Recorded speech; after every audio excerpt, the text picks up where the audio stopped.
بسم الله الرحمن الرحيم. நம்ம மார்க்கத்தில் குர்ஆன் ஹதியா செய்யலாமா? குர்ஆன் ஹதியா செய்யலாமா அப்படின்னு கேக்குறாங்க. சமுதாயத்தில் உள்ள ஒரு நடைமுறையை குறித்து தான் அவங்க இந்த கேள்வியை கேட்கிறாங்க.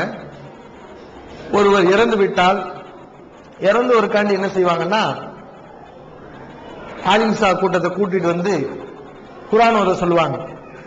குர்ஆன் ஓதி அந்த குர்ஆன் இதனுடைய நன்மைகளை எல்லாம் இறந்த என்னுடைய வாப்பாவுக்கு நான் சமர்ப்பிக்கிறேன், இதனுடைய நன்மைகளை இறந்து விட்ட என்னுடைய சகோதரனுக்கு நான் கொடுக்கிறேன் என்று நியத் செய்யக்கூடிய வழக்கம் இருக்குது.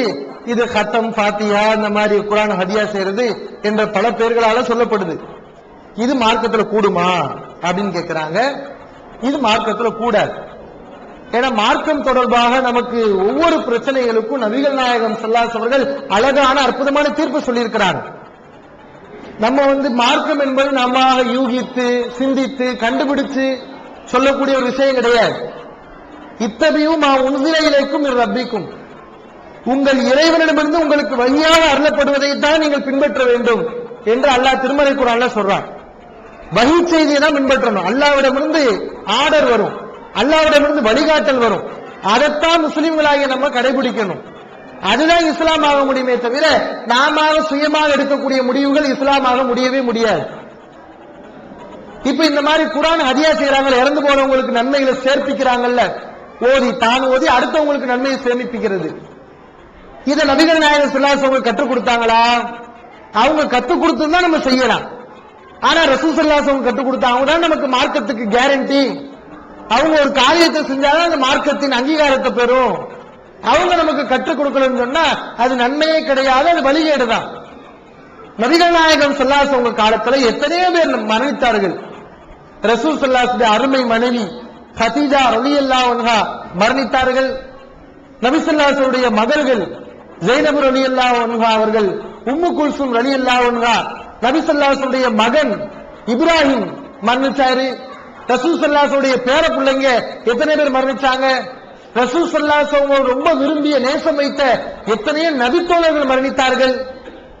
இறந்து போன இவங்க யாருக்காவது ரசூல் ஸல்லல்லாஹு அலைஹி வஸல்லம் என்றைக்காவது ஒரு நாள் குர்ஆனை ஓதி, இறைவா இந்த குர்ஆனுடைய நன்மையை அவங்களுக்கு நான் சேர்த்துரு, நீ இவங்களுக்கு சேர்த்துரு என்று நபி ஸல்லல்லாஹு அலைஹி வஸல்லம் ஹதியா பண்ணியிருக்கிறாங்களா?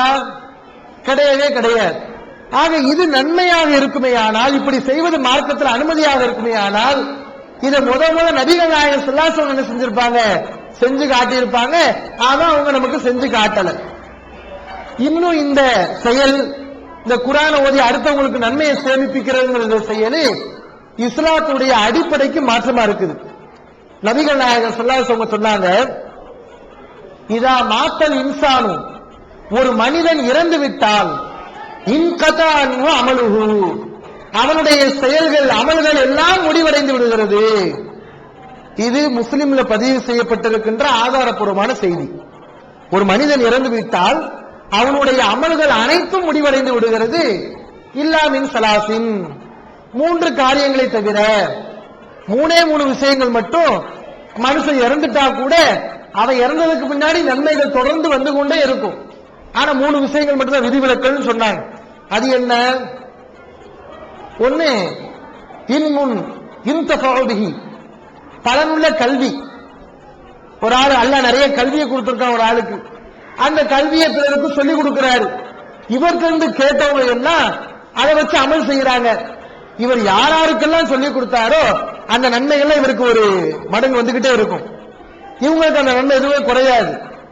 இவர் இறந்துட்டாலும் இவருடைய போதனையினால நல்லமல்கள் செய்வாங்கல்ல, அவங்க நல்லமல்கள் செஞ்சாங்கன்னா அதனுடைய நன்மைகள்லாம் இவர் இறந்தாலும் இவருக்கு வரும். இது பலனுள்ள கல்வி. அதே மாதிரி சதக்கத்தின் ஜாரியா, நிலையான தர்மம்.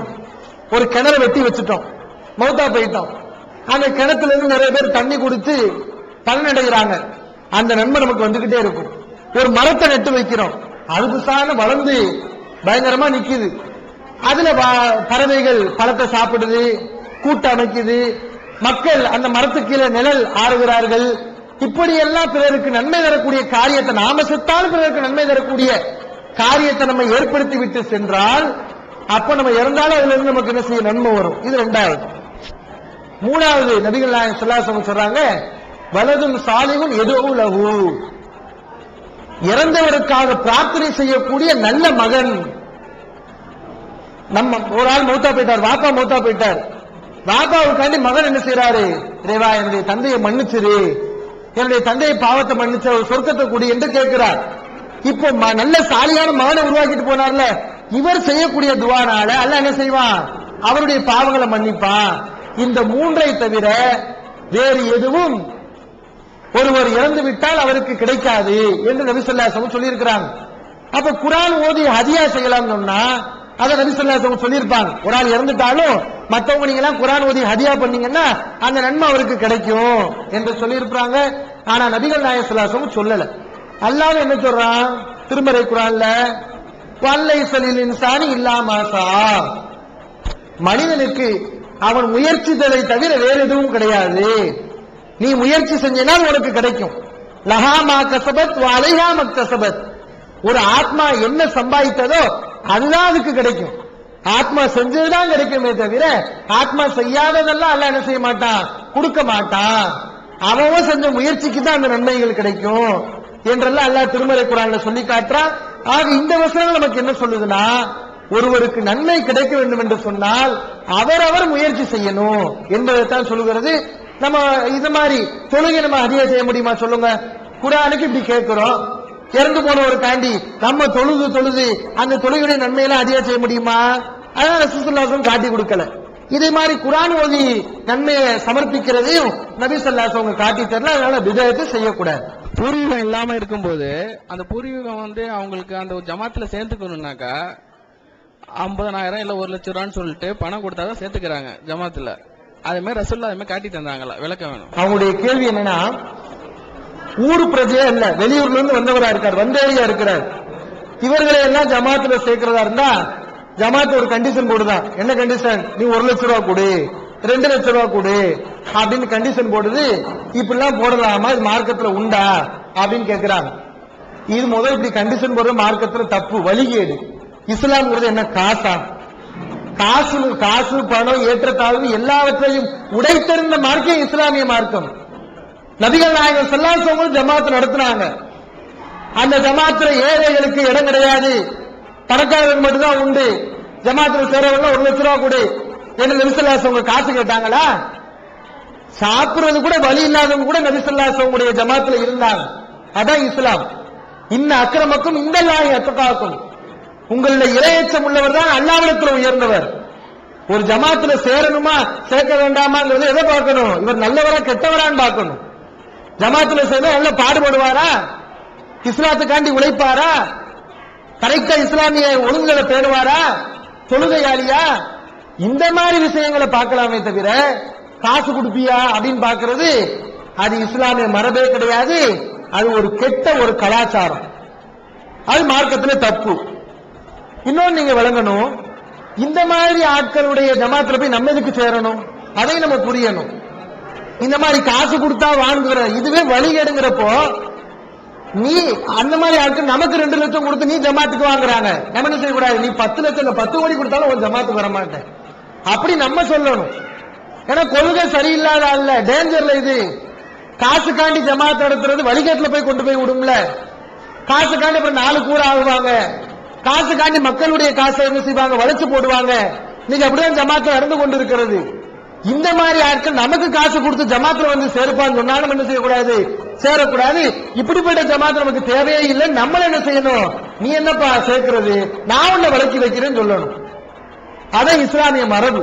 இப்ராஹிம் அலைஹிஸ்ஸலாமுடைய வரலாறு அல்லாஹ் திருமறை குர்ஆன்ல சொல்லி காட்டுறான். இன்னைக்கு இந்த ஜமாத்தார்கள் அப்படி செய்யறாங்கல்ல, காசு கொடுத்தா உன்னை சேர்த்துக்கிருவேன், நான் சொல்றது கட்டுப்பட்டு இருந்தா உன்னை சேர்த்துக்கிருவேன், இல்லன்னா உன்னை ஊர் நீக்கம் செய்வேன், உன்னை சேர்த்துக்கிற மாட்டேன்னு சொல்றாங்கல்ல. அவங்க சொல்றதுக்கு அவங்களுக்கு ரைட்ஸே இல்ல. முதல்ல இப்படி யாரு சொல்லணும், நம்ம தான் சொல்லணும். இப்ராஹிம் அவங்க சிலை வணங்கி கொண்டிருந்த தப்பான காரியத்தில் ஈடுபட்டு கொண்டிருந்த தன்னுடைய மக்களை பார்த்து சொல்றாங்க, இன்னா புராவும் மின்கும் மின்மா தாபுதுன மின் தூனில்லாஹ், நாங்கள் உங்களை விட்டு விலகியவர்கள். அவங்க சொன்னாங்க, நான் ஒன்ன வளர்க்கிறேங்கிறாங்க. நீ என்ன வளர்க்கிறது, நான் ஒன்ன வளர்க்கிறேன், உனக்கு எனக்கு சம்பந்தமே கிடையாது, ஒட்டு கிடையாது, உறவும் கிடையாது. ஹத்தா தூமினு பில்லாஹி வஹதா, அல்லாஹ் மட்டும் வணங்க நீ வா, நம்ம 2 பேர் பழகுவோம், நேசம் கொள்ளுவோம். அல்லாஹ் மட்டும் நேசம் கொள்ளாம நீ சிறுக்கு வைத்துக் கொண்டு இணை வைத்துக் கொண்டு இருந்தா உனக்கு எனக்கு இன்னும் ஒட்டுங்க உறவும் கிடையாது என்று இப்ராஹிம் என்ன செய்யறாங்க, நான் உன்னை விலக்கி வைக்கிறேன் அப்படின்னு சொல்றாங்கன்னு சொன்னா அதைத்தான் மார்க்கம் சொல்லு. கெட்டவர்களோட நம்ம என்ன செய்யக்கூடாது, நட்பு வைக்க கூடாது. அந்த நட்பு வேண்டாம், நம்ம உதறி தள்ளணும் என்பதை நம்ம என்ன செய்யணும், புரிந்து கொள்ளணும். அப்படி காசு கேட்கறது தப்பு, ஜமாத்தாவே இதை புரிஞ்சு நடக்கணும். இப்பெல்லாம் நம்ம செய்யலாமா? நம்ம இஸ்லாமிய ஜமாத்துடைய கண்ணியம் பாதிக்குமே. இது நாம் 4 பேர் மாற்று மதத்தை நினைச்சா என்ன செய்வாங்க, இது என்னங்க மற்ற கொள்கையில மற்ற மதத்துலதான் காசு பணத்துக்கு வேலை இருக்குன்னு சொன்னா உங்க இஸ்லாமிய மார்க்கத்துல இப்படி இருக்குது 4 பேர் பார்த்தா கேவலமா நினைக்க மாட்டானா? அது இஸ்லாத்துக்கு அசிங்கம் இல்லையா? இதை ஜமாத்தாரவே புரிஞ்சு நடக்கணும். அல்லாஹ் குர்ஆன்ல சொல்றான், நம்பிக்கை கொண்டவரை விட்டு விட்டு காபிர்களை பொறுப்பாளராக ஆக்கக்கூடாது. அத்தியாயம் 3 வசனம் 28. ஆனா கடந்த சட்டமன்ற தேர்தலையும் நாடாளுமன்ற தேர்தலையும் உங்க டிஎன்ஏஜி சார்பா சில முஸ்லீம்கள் நீண்ட தொகுதியில எகென்ஸ்டா வேலை பார்த்தீங்க. அதனால சில கணிசமான ஓட்டு பிரிஞ்சு அவங்களுக்கு தோல்வியை சந்திச்சாங்க. அதனால பல தொகுதியில தோல்வியை சந்திச்சாங்க. ஆனா இப்ப வந்து உங்களால முஸ்லீம்கள் புறக்கணிக்கப்பட்டு காபிர்கள் அந்த இடத்துக்கு வந்தாங்க. அப்ப நீங்க இந்த குர்ஆன் வசனத்தை புறக்கணிக்கிற மாதிரியா? அது சரியான தெளிவான விளக்கத்தை கொடுங்க. அல்லாஹ் திருமறை குர்ஆன்ல லா யத்தஹிதில் மூமினூனல் காஃபிரீன அவுலியா மின் தூனில் மூமினீன், இறை நம்பிக்கையாளர்களை விட்டுவிட்டு இறை மறுப்பாளர்களை தலைவர்களாக ஆக்கிக் கொள்ள கூடாது அப்படின்னு அல்லாஹ் திருமறை குர்ஆன்ல சொல்றான். ஆனா இன்றைக்கு நாடாளுமன்ற தேர்தல், சட்டமன்ற தேர்தல் வரும்போது முஸ்லிம்கள் எத்தனையோ பேர் போட்டியிடுகிறார்கள். ஆனா நம்ம அவங்கள ஆதரிக்காம காபீர்களுக்காக நம்முடைய ஓட்டுகளை கொடுக்கிறோமே, இது மார்க்கத்துல உண்டா அப்படின்னு கேட்கிறாங்க. நல்ல ஒரு கேள்வி. இன்றைக்கு சட்டமன்ற நாடாளுமன்ற தேர்தலை மையமாக வச்சுதான் இந்த கேள்வி கேட்கப்படுது. இப்போ நீங்க நாட்டில் உள்ள ஒரு நிலையை நீங்க யோசிச்சு பாருங்க. என்ன அல்லாஹ் அந்த வசனத்தில் என்ன சொல்றான்? இறை நம்பிக்கையாளர்களை விட்டுவிட்டு இறை மறுப்பாளர்களை தலைவர்களாக ஆக்கிக் கொள்ளக்கூடாதுன்னு அல்லாஹ் சொல்றான். முஸ்லிம்களும் பொறுப்பாளர்களாக வர்றாங்க, முஸ்லிம் அல்லாதவங்களும் பொறுப்பாளர்களாக வர்றாங்க. இந்த 2 பேர்ல யாரு தேர்வு செய்யறது என்று வரும்போது நம்ம முஸ்லிம்களை தான் தேர்வு செய்யணும் என்று என்ன செய்யறான் அல்லாஹ் சொல்லி காட்டுறான். இப்ப நம்ம நாட்டில் உள்ள நிலைமை அப்படியா? திமுக கட்சிக்கு என்ன செய்வாரு, ஒரு முஸ்லிம் எம்பி நிற்பார். அல்லது அதிமுக கட்சிக்கு என்ன செய்வாரு, ஒரு முஸ்லிம் எம்பி நிற்பார். நாடாளுமன்ற சட்ட தேர்தலா இருந்தாலும் சரி, சட்டமன்ற தேர்தலா இருந்தாலும் சரி. இப்ப இவங்க முஸ்லிம்னு பார்க்கணும், இவங்களுக்கு ஓட்டு போடுவோம். ஆனா இவங்க எந்த தலைவர்களுக்கு கீழே இருக்கிறாங்க அதை நீங்க பார்க்க மாட்டேங்கிறீங்க.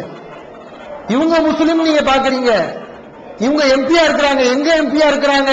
திமுக எம்பியா இருக்கிறாங்க, திமுக எம்எல்ஏவா இருக்கிறாங்க, அதிமுக எம்பி எம்எல்ஏவா இருக்கிறாங்க. அப்ப இவங்க தலைவி யாரு? ஒரு காபீர் தான். இவங்க தலைவன் யாரு? ஒரு காபீர் தான். அப்ப இவங்க முஸ்லீம்னு பாக்குறீங்க, ஆனா அவங்க யார தலைவரா எடுத்து இருக்கிறாங்க? காபீர்கள் தலைவரா எடுத்திருக்கிறாங்க. அப்ப இவங்களுக்கு நீங்க ஓட்டு போட்டீங்கன்னா யார் தான் தலைவரா வருவான்? காபீர்கள் தான் தலைவரா வருவாங்க, முதல்வரா வருவாங்க. அப்ப இந்த அடிப்படையில் நீங்க பாத்தீங்கன்னு சொன்னா இன்னைக்கு ஒரு கட்சியில இருந்து கொண்டு எம்எல்ஏவா எம்பியா நிக்கிறாங்கல்ல, அவங்க முஸ்லிம்களாக இருந்தாலும் அவங்களுக்கு நம்ம என்ன செய்யக்கூடாது, ஓட்டு போடக்கூடாதுதான். ஏன்னா அவங்களுக்கு ஓட்டு போட்டாலும் ஒரு காபீர் தான் என்னது தலைவரா வரக்கூடிய நிலைகள் இருக்கிறது. இதை நீங்க புரிஞ்சுக்கணும். ஆனா மார்க்கம் என்ன சொல்லுங்கன்னா, தமிழ்நாட்டை பொறுத்தவரை இதான் நிலைமை. யார் ஒரு முஸ்லீமும் முதல்வரா வர முடியாது. தமிழ்நாட்டு நிலைகளை பாத்தீங்கன்னா நம்ம முஸ்லிம்கள் ஒரு அளவு கணிசமான அளவு இருக்கிறோம். ஆனா முஸ்லிம்கள் அல்லாத கிறிஸ்தவர்கள், இந்துக்கள் இவங்களெல்லாம் நீங்க கணக்கில் எடுத்து பாத்தீங்கன்னு சொன்னா நம்மளை விட பன்மடங்கு இருக்கிறாங்க. அப்ப ஆட்சியாளரை தீர்மானிக்கக்கூடிய சக்தியாக நம்ம இல்ல. நம்ம என்ன செய்யலாம், மற்றவங்களுடைய ஓட்டெல்லாம் ஒரு பக்கம் உளுந்து நம்ம ஓட்டு சேர்ந்துச்சுன்னு சொன்னா என்ன செய்யலாம், ஒரு ஆட்சியாளர் தீர்மானிக்க முடியும். நம்ம ஓட்டை மட்டும் வச்சு ஒரு முஸ்லிம் முதல்வரை தமிழ்நாட்டில் கொண்டு வர முடியுமா? அப்படி கொண்டு வர முடியாது. இந்தியாவிலையும் கொண்டு வர முடியாது, தமிழ்நாட்டிலையும் கொண்டு வர முடியாது. ஏன்னா முஸ்லீம் அல்லாத மற்ற சமூகத்தினர்கள் முஸ்லீம்களோட பன்மடங்கு இருக்கிறாங்க. இதை நம்ம கவனிச்சோம் சொன்னா முஸ்லிம் முதல்வர் என்பது ஒரு தப்பான ஒரு வாதம். அது நடக்க இன்றைக்கு சாத்தியமே இல்லை என்பதை நம்ம புரிஞ்சுக்கலாம். முஸ்லிம் முதல்வரே வந்தாலும் கூட இஸ்லாமிய ஆட்சி நடக்குமா? அதுவும் நடக்காது. ஏன்? இந்தியாவில பார்க்கணும். ஒருவர் தமிழ்நாட்டுல முஸ்லீமா இருக்காரு, முதல்வரா இருக்காரு. அவர் தமிழ்நாட்டில் முதல்வரா இருந்துகிட்டு கண்ணுக்கு கண் பல்லுக்கு பல் இஸ்லாமிய சட்ட திட்டங்கள் எல்லாத்தையும் கொண்டு வர முடியுமா அவரால? அவர் இந்தியாவுக்கு கீழே உள்ள இருக்கிறார், இந்தியாவுக்குள்ள ஒரு மாநிலமாவில் இருக்குது. அப்பயே அவரால் இஸ்லாமிய ஆட்சியாளர் கொண்டு வர முடியாது. ஆகவே நம்ம நாட்டை பொறுத்தவரை இன்றைக்குள்ள சூழ்நிலையில முஸ்லிம்களை முஸ்லிமுக்காக ஆதரிக்கிறது, முஸ்லிம் முதல்வர், முஸ்லிம்களை பொறுப்பாளர் ஆக்கிக் கொள்றது என்ற ஒரு நிலையே கிடையாது. ஆனா அல்லாஹ் அந்த வசனத்துல சொல்றானே, அப்ப அந்த வசனத்துடைய பொருள் என்ன, அதை விளங்கிக்கணும்ல. காஃபிர்களை பொறுப்பாளர் ஆக்கிக் கொள்ளக்கூடாதுன்னா ஆக்கிக் கொள்ளக்கூடாது தானே அப்படின்னு ஒரு கேள்வி வரத்தான் செய்யும். அந்த கேள்விக்குரிய பதில அதே வசனத்தில் அல்லாஹ் சொல்றான், இல்லான் தத்தகும் மின்ஹும் துகா, அவர்களிடமிருந்து உங்களை நீங்கள் தற்காத்துக் கொள்வதற்காக மட்டும் அவர்களை பொறுப்பாளராக ஆக்க வேண்டிய நிலை வந்தால் பொறுப்பாளராக ஆக்குறது தப்பு கிடையாது. அல்லாஹ் அதுல விதிவிலக்கணும் கொடுக்கிறான். நீங்க எந்த வசனத்தை சுட்டி காட்டினீங்களோ அதே வசனத்தில் அல்லாஹ் என்ன செய்யறான், அந்த பொறுப்பாளர்களை காஃபிர்களை பொறுப்பாளர்களாக ஏற்றுக்கொண்டால்தான் உங்களை நீங்கள் தற்காத்துக் கொள்ள முடியும் என்று சொன்னால், அப்ப நீங்க என்ன செய்யலாம், உங்களை நீங்க தற்காத்துக் கொள்வதற்காக காஃபிர்களை பொறுப்பாளர்களா எடுத்துக்கொள்ளலாம். அந்த விதிவிலக்களை அல்லாஹ் அங்க கொடுக்கத்தான் செய்கிறான். இப்ப பாருங்க, இப்ப நம்ம கேளுங்க, முஸ்லிம்கள் அதாவது காஃபிர்களை பொறுப்பாளர் இருக்கக்கூடாது, அதனால யாருக்கு ஓட்டு போடாத? தமிழ்நாட்டில் காஃபிர் தான் தலைவராக வரக்கூடிய நிலை இருக்குதுல்ல, யாருக்குமே ஓட்டு கிடையாது, ஓட்டை போடாம இருந்துருவோம் என்று நம்ம முடிவெடுத்தா அது நம்ம சமுதாயத்துக்கு நன்மை பயக்குமா? நன்மை பயக்காது. ஏன் நம்ம ஓட்டு போடாம இருந்துருவோமா? இந்த ஓட்டு வித்தியாசம் முஸ்லிம் ஓட்டுகள் என்ன செய்யுது, வெற்றியை தோல்வியை தீர்மானிக்கக்கூடிய ஒரு ஓட்டு வங்கியாக முஸ்லிம் ஓட்டுகள் இருக்குது.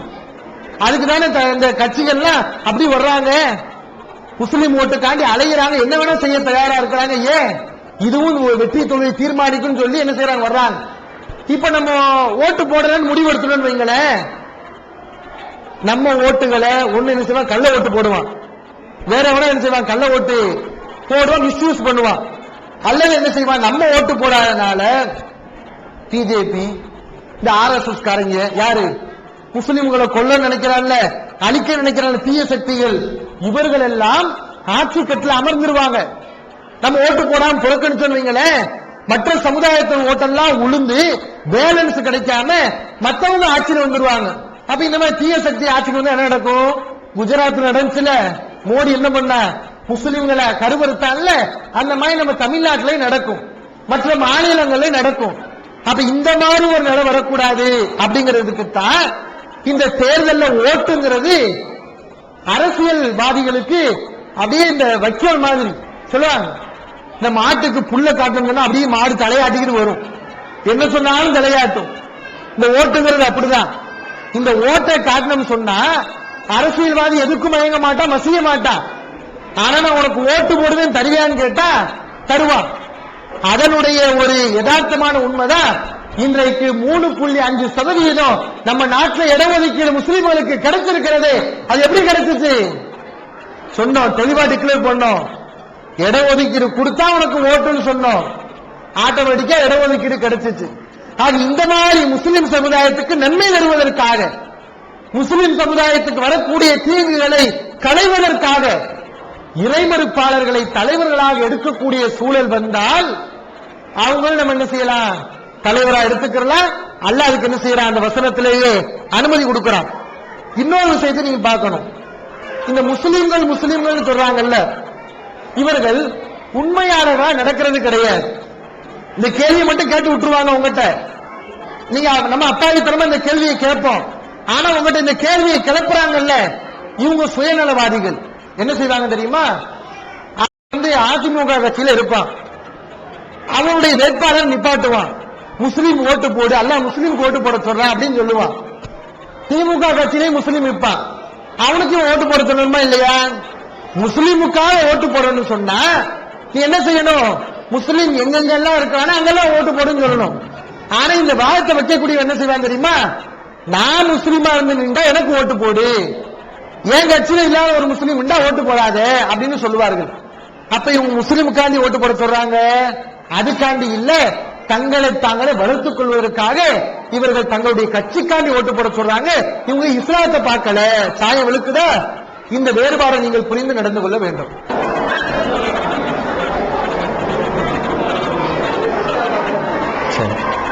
சகோதரி அவர்கள் ஒரு முக்கிய நல்ல கேள்வி கேட்டிருக்கிறாங்க.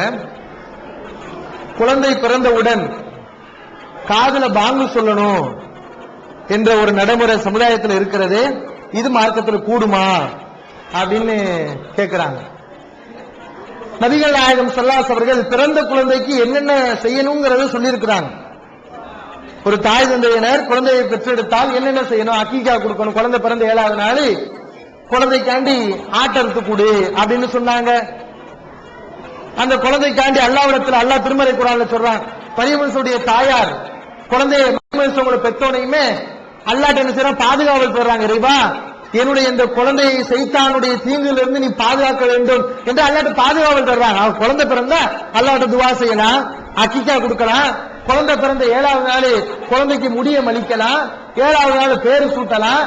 இப்படி எல்லாம் நபி ஸல்லல்லாஹு அலைஹி வஸல்லம் ஒழுங்குமுறையில சொல்லி கொடுத்திருக்காங்களே தவிர காதுல பாங்கு சொல்லணும் என்பது அவங்க என்ன செய்யற நமக்கு சொல்லி கொடுக்கல. அப்படி ஒரு செய்தி இருக்குது, குழந்தை பிறந்துருச்சுன்னா காதுல பாங்கு சொல்லணும் என்ற ஒரு செய்தி இருக்கிறது. அது ஆதாரபூர்வமான செய்தி இல்ல, பலகீனமான செய்தி. பலகீனமான செய்தி எல்லாம் நபிகள் நாயகம் ஸல்லல்லாஹு அலைஹி வஸல்லம் சொன்ன செய்தி இல்ல, அதுக்கும் ரசூல் ஸல்லல்லாஹு அலைஹி வஸல்லம் சம்பந்தமே இல்ல. பலகீனமான செய்தி பயங்கரமா இருக்குது. கத்திரிக்காய் திண்டா சொர்க்கம் இருக்குது, கற்பசாமி கூட சொர்க்கத்துக்கு போயிடுவான். கத்திரிக்காய் திண்டா சொர்க்கம், சொரக்காய் திண்டா சொர்க்கம். இந்த மாதிரி எல்லாம் மார்க்கத்தை கொச்சப்படுத்தக்கூடிய வகையில பலகீனமான செய்தி இருக்கிறது. அது நபிகள் நாயகம் ஸல்லல்லாஹு அலைஹி வஸல்லம் சொன்ன செய்தி இல்லை என்று அறிஞர்கள் முடிவு செய்திருக்கிறார்கள். அது சரியான முடிவாகவும் இருக்கிறது. இந்த செய்தி குழந்தை பிறந்தா காதுல பாங்கு சொல்லணும் என்று வரக்கூடிய செய்தி பலகீனமான செய்தி, அதை நம்ம செய்யக்கூடாது. இதுக்கு தத்துவம் வேற சொல்லிக்கிடுவாங்க. என்ன தத்துவம்? மௌத்தா போகும்போது ஜனாசா தொலை வைக்கிறோம்ல, அந்த தொழுகைக்கு பாங்கு கிடையாது. அந்த பாங்கத்தை இப்ப சொல்றோம். எப்போ குழந்தை பிறந்தோன்னு பாங்கு சொல்றாங்க. அந்த பாங்கு எதுக்கா? மௌத்தா போகும்போது ஜனாசா தொழுவோம்ல, அந்த தொழுகைக்குரிய பாங்கா. இப்படி எல்லாம் ஒரு தப்பான ஒரு விதியை சொல்லிக்கொண்டு களமொழிகளை சொல்லிக்கொண்டு இந்த விதத்தை செய்யறாங்க. இது தவறான கருத்து, செய்யக்கூடாது. அதே மாதிரி பேர் வைக்கிறத பத்தி கேட்டுக்கிறாங்க. குழந்தை பிறந்தால் பேர் எப்படி வைக்கணும் அப்படின்னு கேட்கிறாங்க. எப்போ வைக்கணும்? குழந்தை பிறந்தோடனே வைக்கலாமா, 7வது நாள் தான் வைக்கணுமா, அதுக்கு ஏதாவது கால வரம்பு உண்டா என்று கேட்டிருக்கிறாங்க. பேர் வைக்கிறதுக்கு கால வரம்பு கிடையாது. விரும்பினால் குழந்தை பிறந்தவுடனும் பேர் வைக்கலாம். அல்லாஹ் திருமறை குர்ஆன்ல யஹ்யா என்ற நபிக்கு பேர் வைக்கிறான். எப்போ? அவங்க பிறந்தோடனே அல்லாஹ் பேர் வைக்கிறான். யஹ்யா அவங்க பிறந்தோடனே அந்த நபிக்கு பேர் வச்சது யாருன்னா அல்லாஹ் தான். அல்லாஹ்வே சொல்றான், இஸ்மு யஹ்யா, இவருடைய பேர் யஹ்யா என்று அல்லாஹ் பெயர் சூட்டுறான். எப்போ? குழந்தை பிறந்த உடனே பெயர் சூட்டுறான். அப்ப குழந்தை பிறந்தோடனே என்ன செய்யலாம்? பேர் வைக்கலாம். பல நபி தோழர்கள் நபி ஸல்லல்லாஹு அலைஹி வஸல்லம் குழந்தை பிறந்தோடனே கொண்டு வந்து பேர் வைங்கன்னு சொல்லியிருக்காங்க. நபி ஸல்லல்லாஹு அலைஹி வஸல்லம் செஞ்சிருக்காங்க, பேர் வச்சிருக்காங்க. அப்போ வைக்கலாம். 7வது நாள் அப்பவும் வைக்கலாம். அக்கீகா கொடுப்போம்ல, அல்லாஹ்வுக்காண்டி ஆடு எடுத்து நன்றி செலுத்துவோம்ல, அந்த நேரத்தில் ஒரு நல்ல பேரு தேர்வு செஞ்சு அந்த 7வது நாள் நம்ம பேர் வைக்கிறதும் நபி வழிதான். நபிகள் நாயகம் ஸல்லல்லாஹு அலைஹி வஸல்லம் அதையும் சொல்லியிருக்கிறாங்க. எந்த நேரம் மட்டும் பேர் வைக்கலாம், மார்க்கத்தில் அதுக்கு எந்த ஒரு தடையும் இல்லை. கனவு பழிக்குங்கிறாங்க, இந்த கனவு உண்மையா? கனவு பழிக்கும் என்று சொல்கிறார்களே, அது உண்மையா அப்படின்னு கேட்கிறாங்க. கனவை பொறுத்தவரை நபிகள் நாயகம் ஸல்லல்லாஹு அலைஹி வஸல்லம் சொன்னாங்க, லம் யபக மினன் நுபுவத்தி இல்லல் முபஷ்ஷராத், தூதுத்துவத்தில் இறை செய்தியில் வகையில் முன்னறிவிப்புகளை தவிர, நற்செய்திகளை தவிர வேறு எதுவும் எஞ்சியிருக்கவில்லை என்று நபிகள் நாயகம் ஸல்லல்லாஹு அலைஹி வஸல்லம் சொல்றாங்க. அதாவது அல்லாஹ்ட்ட இருந்து நம்ம என்ன செய்யும், உள்ளுணர்வு ஏற்படும். இது நபிமார்களுக்கு அல்லாஹ் இப்படி ஏற்படுத்துவான். ஏன்னா சில விஷயங்கள் அல்லாஹ் அவங்களுக்கு உள்ளத்துல தோன்ற வச்சு மக்களுக்கு சொல்லணுங்கிறதுக்காண்டி சில விஷயங்கள் அவங்க மனசுல அல்லாஹ் உதிக்க வைப்பான். இது நபிமார்களுக்கு வந்துச்சு. இந்த மாதிரி ஒரே ஒரு விஷயம் மட்டும் நல்லடியார்களுக்கு ஏற்படும், நல்லவங்களுக்கு ஏற்படும், மூமினுக்கு ஏற்படும் சொன்னாங்க. அது என்ன? அது கூட முன்னறிவிப்பு தான். முன்னறிவிப்புகள் என்று நபிகள் நாயகம் ஸல்லல்லாஹு அலைஹி வஸல்லம் சொன்னாங்க. இந்த முன்னறிவிப்புகள் சொன்னா நல்ல முன்னறிவிப்புகள், கெட்ட முன்னறிவிப்புகள் கிடையாது. சரி, நம்ம கனவு காணுவோம், நம்மள 4 பேர் கொல்ல வர்ற மாதிரி, திடீர்னு நமக்கு கை ஆக்சிடென்ட் ஆகிற மாதிரி, இப்படி எல்லாம் கனவு வரும். இதெல்லாம் கெட்ட கனவுகள். இதை பத்தி நபிகள் நாயகம் ஸல்லல்லாஹு அலைஹி வஸல்லம் சொன்னாங்க, கெட்ட கனவுகள் இருக்கிறதே அது சைத்தானிடமிருந்து ஏற்படுகிறது, அது பலிக்காதுன்னு சொல்லிட்டாங்க. கெட்ட கனவு இருக்குது, அது சைத்தானிடமிருந்து ஏற்படுகிறது, அது பலிக்காது, அதை பத்தி நீங்க பொருட்படுத்தாதீங்க. உங்களுக்கு ஏதாவது கெட்ட கனவு வந்துச்சுன்னு சொன்னா, தூக்கத்துல முழிப்பு வந்துருச்சுன்னா, அல்லாஹ்ட்ட இருந்து பாதுகாவல் தேடி எந்த பக்கம் படுத்தீங்களோ அதுக்கு மாற்றமான பக்கத்துல திரும்பி படுத்துக்கோங்க. அந்த கெட்ட கனவை வேற யார்ட்டையும் சொல்லாதீங்க. கெட்ட கனவு கண்டா இந்த ஒழுங்குமுறையில கடைபிடிக்கணும். யார்ட்டுமே சொல்லிட்டு தெரியக்கூடாது, நான் இப்படி கனவு கண்டேன் அப்படி கனவு கண்டேன். கெட்ட கனவா, அல்லாஹ் இந்த கனவுல இருந்து என்ன பாதுகாத்துக்கோ, இது நடக்காம என்ன பாதுகாத்துக்கொள், அல்லாஹ்ட்ட துஆ செய்யணும். அந்த கெட்ட கனவை யார்ட்டையும் சொல்லக்கூடாது. முழிப்பு வந்தோடனே எதிர்த்து செய்ய திரும்பி கொடுக்கணும். இது ஒழுங்குமுறை. நல்ல கனவு இருக்குதுல, அது என்ன செய்யலாம், அல்லாஹ்ட்ட இருந்து முன்னறிவிப்பா வரலாம். சில முன்னறிவிப்புகள் அல்லாஹ் என்ன செய்யலாம், நமக்கு கொடுக்கலாம். அது நல்ல கனவு. இது கூட 100க்கு 100% உண்மையாகுமா? அது கிடையாது. நம்ம நல்ல கனவே காண்றோம், கண்டா அது கன்ஃபார்மா நடக்குமா? கிடையாது. அத நபிகள் நாயகம் ஸல்லல்லாஹு அலைஹி வஸல்லம் எப்படி சொல்றாங்கன்னா, அது நடக்கலாம், நடக்காமலும் போகலாம். அது 46 பங்குல ஒரு பங்கு தான் என்று நபிகள் நாயகம் ஸல்லல்லாஹு அலைஹி வஸல்லம் சொல்றாங்க. இறை தூதர்களுக்கு அந்த மாதிரி நல்ல கனவுகள் வந்தா கன்ஃபார்மா நடக்கும். ஆனா நமக்கு பொறுத்தவரை அது நடக்கவும் வாய்ப்பு இருக்கிறது, நடக்காமலும் இருக்கவும் வாய்ப்பு இருக்கிறது. எப்ப தெரியும் நமக்கு இது உண்மையான கனவு தான்? கனவு கண்டோன்னு தெரியாது. கனவு கண்டோனையுமே இது உண்மையான கனவு தான் என்பது நமக்கு தெரியாது. எப்ப தெரியும் சொன்னா, நம்ம கண்ட கனவு நடக்கும்ல, நடைமுறைக்கு வரும்ல, அப்பதான் என்ன செய்யாது உண்மையா நமக்கு தெரியும். நம்ம அன்னைக்கு கனவு கண்டோம், அதான் நடந்திருக்கு அப்படி நம்ம என்ன செய்வோம், விளங்கிக்கிறோம் என்பதை நம்ம புரிஞ்சுக்கணும். அதே மாதிரி இந்த நல்ல கனவுகள் சில நேரங்களில் பலிக்குன்னு சொல்றாங்க நபி ஸல்லல்லாஹு அலைஹி வஸல்லம். அது எப்படி வரும் அந்த கனவு? உலக விஷயங்கள்ல தான் கனவு வரும். உலக விஷயங்கள்ல தான். சில பேர் சொல்லுவாங்க, நான் கனவு கண்டேன், அல்லாஹ் என் கனவுல சொன்னா நீ தர்காவுக்கு போனு, அல்லாஹ் கனவுல சொன்னா நீ பாத்தியா ஓதுன்னு. இப்படியா கனவு வரும்? மார்க்க விஷயங்கள்ல கனவு வராது. அது இறை தூதர்களோடு நின்று போச்சு. நபிமார்களுக்கு மட்டும்தான் மார்க்க விஷயத்துல கனவுகள் வரும். ஆனா நபிமார்களுக்கு பின்னாடி நமக்கு வருத கனவு, நல்ல கனவுகள். அந்த கனவுகள் கூட உலக விஷயங்கள்லாம் வருமே தவிர மார்க்க சம்பந்தமா வராது. உலக விஷயம் என்ன, நம்ம குழந்தை இல்லையா, அடுத்து ஒரு குழந்தை உருவம் ஆகிற மாதிரி எல்லாம் கனவு போடுவான். அது நடக்கும், நடக்காம போகலாம். இந்த மாதிரி உலக விஷயங்கள், வாழ்க்கையில் ஒரு நல்ல முன்னேற மாதிரி, இப்படி உலக விஷயங்கள் சம்பந்தமாகத்தான் கனவுகள் வருமே தவிர வஹீரை செய்தி அல்லாஹ் எனக்கு இப்படி சொன்னா, ரசூலுல்லாஹ் என் கனவுல இப்படி சொன்னாங்க, இந்த மாதிரி எல்லாம் கனவுகள்ங்கிற பேர்ல நிறைய ஃப்ராடுகள்லாம் நடக்குது. ரசூல் ஸல்லல்லாஹு அலைஹி வஸல்லம் யாரும் கனவுல பார்க்க முடியாதுங்கிற தகவல்கள்லாம் இருக்குது. இதன் அடிப்படையில் நம்ம என்ன செய்யணும், கனவுகளை புரிஞ்சுக்கிறணும். ஆதம் அவ்வா இவ்விருவரும் இவ்வுலகில் இறக்கப்பட்டு எத்தனை ஆண்டுகள் ஆகின்றன? முதல் கேள்வி. இரண்டாவது கேள்வி, சமீப காலமாக விஞ்ஞானத்து ஆராய்ச்சியில் சந்திரனில் தண்ணீர் இருப்பதாக, பூமியை விட பன்மடங்கு தண்ணீர் அதிகமாக இருப்பதாக ஒரு செய்தி வெளியானது.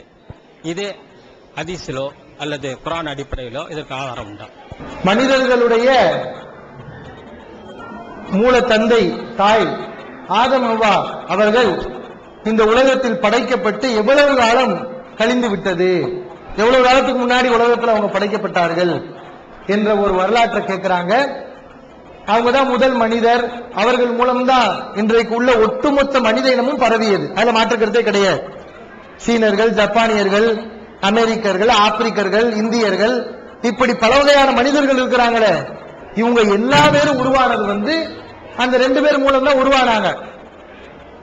ஆனா அவங்க எப்போ உருவாக்கப்பட்டாங்க, எத்தனை வருடங்கள் முன்னால் அவர்கள் படைக்கப்பட்டார்கள் என்ற வரலாறு குர்ஆன் ஹதீஸ்ல எங்கேயும் சொல்லப்படல. குர்ஆன் ஹதீஸ்ல சொல்லப்படாத நம்மளால என்ன செய்ய முடியாது, இட்டு கட்டி சொல்ல முடியாது. ஆனால் இந்த மனித சமுதாயம் பெருகிய காலத்தை பார்த்தோம் சொன்னா, அவர்கள் பல லட்சக்கணக்கான வருடங்களுக்கு முன்னால் அவங்க வாழ்ந்திருக்கணும். பல லட்சக்கணக்கான வருடங்களுக்கு முன்னால் அவங்க வாழ்ந்திருக்கணும். உலகத்துல பல மில்லியன் கணக்கான மக்கள் வாழ்கிறார்கள், பல கோடிக்கணக்கான மக்கள் வாழ்கிறார்கள். இந்தியாவில் மட்டுமே 130 கோடிக்கு மேல என்ன செய்யறாங்க, மக்கள் இருக்கிறாங்க. அப்ப உலக அளவுல பாத்தீங்கன்னு சொன்னா அது மில்லியன் பில்லியன்ங்கிற கணக்குல போகுது. அப்போ இவங்களுக்கு முன்னாடி அவங்களுக்கு முன்னாடி இப்படியே நீங்க மனித சமுதாயத்தை கொஞ்சம் கொஞ்சமா குறைச்சு பாத்தீங்கன்னா 2 பேர்ல போய் நிக்கும்.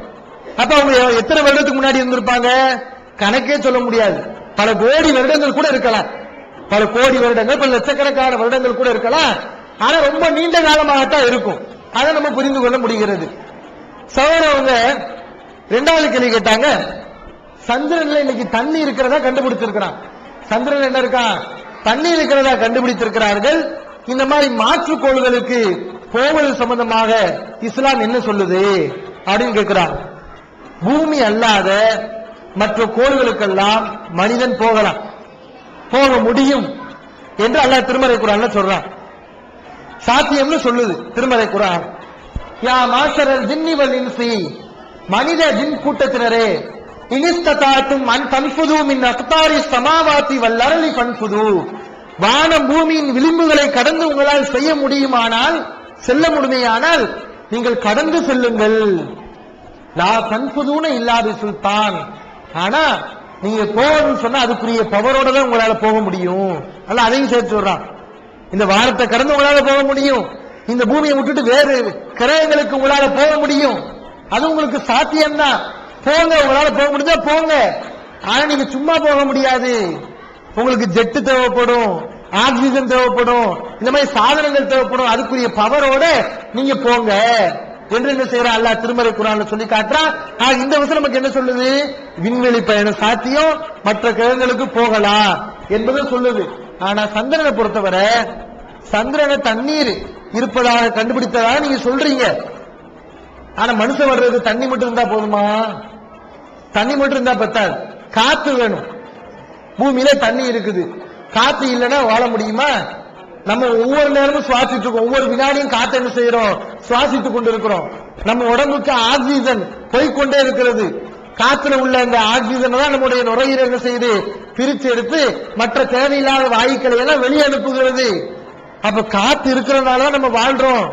இந்த வெளிக்கிரகங்களுக்கு போறாங்களே, சந்திரனுக்கும் போறாங்க, போகக்கூடியவங்க என்ன செய்வாங்க, சும்மா ஒண்ணும் இல்லாம போயிட்டு வருவாங்களா? அப்படி போக மாட்டாங்க. வெளிக்கிரகங்களுக்கு சந்திரனுக்கு போகக்கூடியவங்க ஆக்சிஜன் எடுத்துட்டு போவாங்க. அது மாதிரி உணவுப் பொருள், சந்திரன்ல உணவுப் பொருள் கிடைக்குமா? மாத்திரையை சாப்பிடுவாங்க. பல மாதங்கள் சாப்பிடாம இருக்கலாம், சில மாத்திரைகள் இருக்குது, விஞ்ஞானிகள் கண்டுபிடிச்சிருக்காங்க. அந்த மாதிரியான மாத்திரைகளை நம்ம சாப்பிட்டோம்னா பசியே இருக்காது, சாப்பாடு தேவையில்லை, உடலுக்கு தேவையான எல்லா சத்துக்களும் அந்த மாத்திரையை கொடுத்துரும். அந்த மாதிரியான மாத்திரைகளை சாப்பிட்டு கொண்டு சந்திரனுக்கு போறாங்க. அது சந்திரன்ல வாழ்வதற்குரிய எல்லா சூழ்நிலையும் இருப்பதாக கண்டுபிடிக்கல. மனிதன் வாழ்வதற்குரிய எல்லா சூழ்நிலையும் இல்லை, ஆனா மனிதன் வாழ நினைத்தா என்ன செய்யலாம், வாழலாம், அதுக்குரிய பவர் எல்லாம் அவன் ஏற்பாடு செய்யலாம், என் சாத்தியக்கூறுகள் இருக்குது என்பதை இஸ்லாம் ஒத்துக்கொள்கிறது. சொத்து சம்பந்தமான பாகப்பிரிவினை சம்பந்தமான கேள்வி. ஒரு தாய் தகப்பன் இருபாளர்களுடைய சொத்துல பெண்ணுடைய சொத்துல பிள்ளைங்களுக்கு ஆணுக்கு எவ்வளவு, பெண்ணுக்கு எவ்வளவு, அதே மாதிரி ஆணுடைய சொத்துல தகப்பனுடைய சொத்துல ஆணுக்கு எவ்வளவு, பெண்ணுக்கு எவ்வளவு அப்படிங்கிற விளக்கம் வேணும். பாகப்பிரிவினை தொடர்பாக சகோதரர் அவர்கள் கேட்டிருக்கிறார்கள். தாய் தந்தையினர் சொத்தை விட்டு சென்றால், ஆண் குழந்தையாக இருந்தால் பெற்றோரின் சொத்திலே ஆண் குழந்தைக்கு எவ்வளவு கிடைக்கும், பெண் குழந்தையாக இருந்தால் பெற்றோர்களின் சொத்திலே பெண் குழந்தைக்கு எவ்வளவு கிடைக்கும் என்று கேட்டிருக்கிறாங்க. அல்லாஹ் இது சம்பந்தமாக அந்நிசா அத்தியாயத்தில் பாகப்பிரிவினை தொடர்பான சட்டத்தை விளக்குறார். அதுல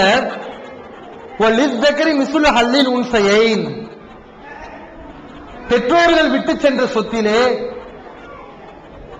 ஆணுக்கு 2 மடங்கு, பெண்ணுக்கு ஆணுடைய பங்குல பாதி. பெண்ணுக்கு அல்லாஹ் என்ன பங்கு உண்டோ அது மாதிரி 2 மடங்கு ஆணுக்கு கொடுக்கணும். ஆணுக்கு 2 மடங்குன்னு சொன்னா பெண்ணுக்கு அதுல 1 மடங்கு, ஆணுக்கு 2 பங்கு, பெண்ணுக்கு 1 பங்கு என்ற அடிப்படையில பங்கு வைக்க வேண்டும் என்று அல்லாஹ் சொல்லுகிறார். இது தந்தை விட்டு சென்ற சொத்துக்கு இந்த சட்டம் தான். தந்தை என்ன செய்யறாரு, ஒரு 10 லட்சத்தை விட்டுட்டு போறார். இருக்கிறது யாரு, ஒரு ஆண் மகன் இருக்கிறான், ஒரு பெண் மகன், ஒரு மகள் இருக்கிறார். இப்ப இவங்க 10 லட்சத்தை என்ன செய்யணும்னா 2 மடங்கு ஆணுக்கு 1 மடங்கு பெண்ணுக்கு என்ற அடிப்படையில் அவங்க என்ன செய்யணும், அதை அவர்கள் பிரித்துக் கொள்ள வேண்டும்.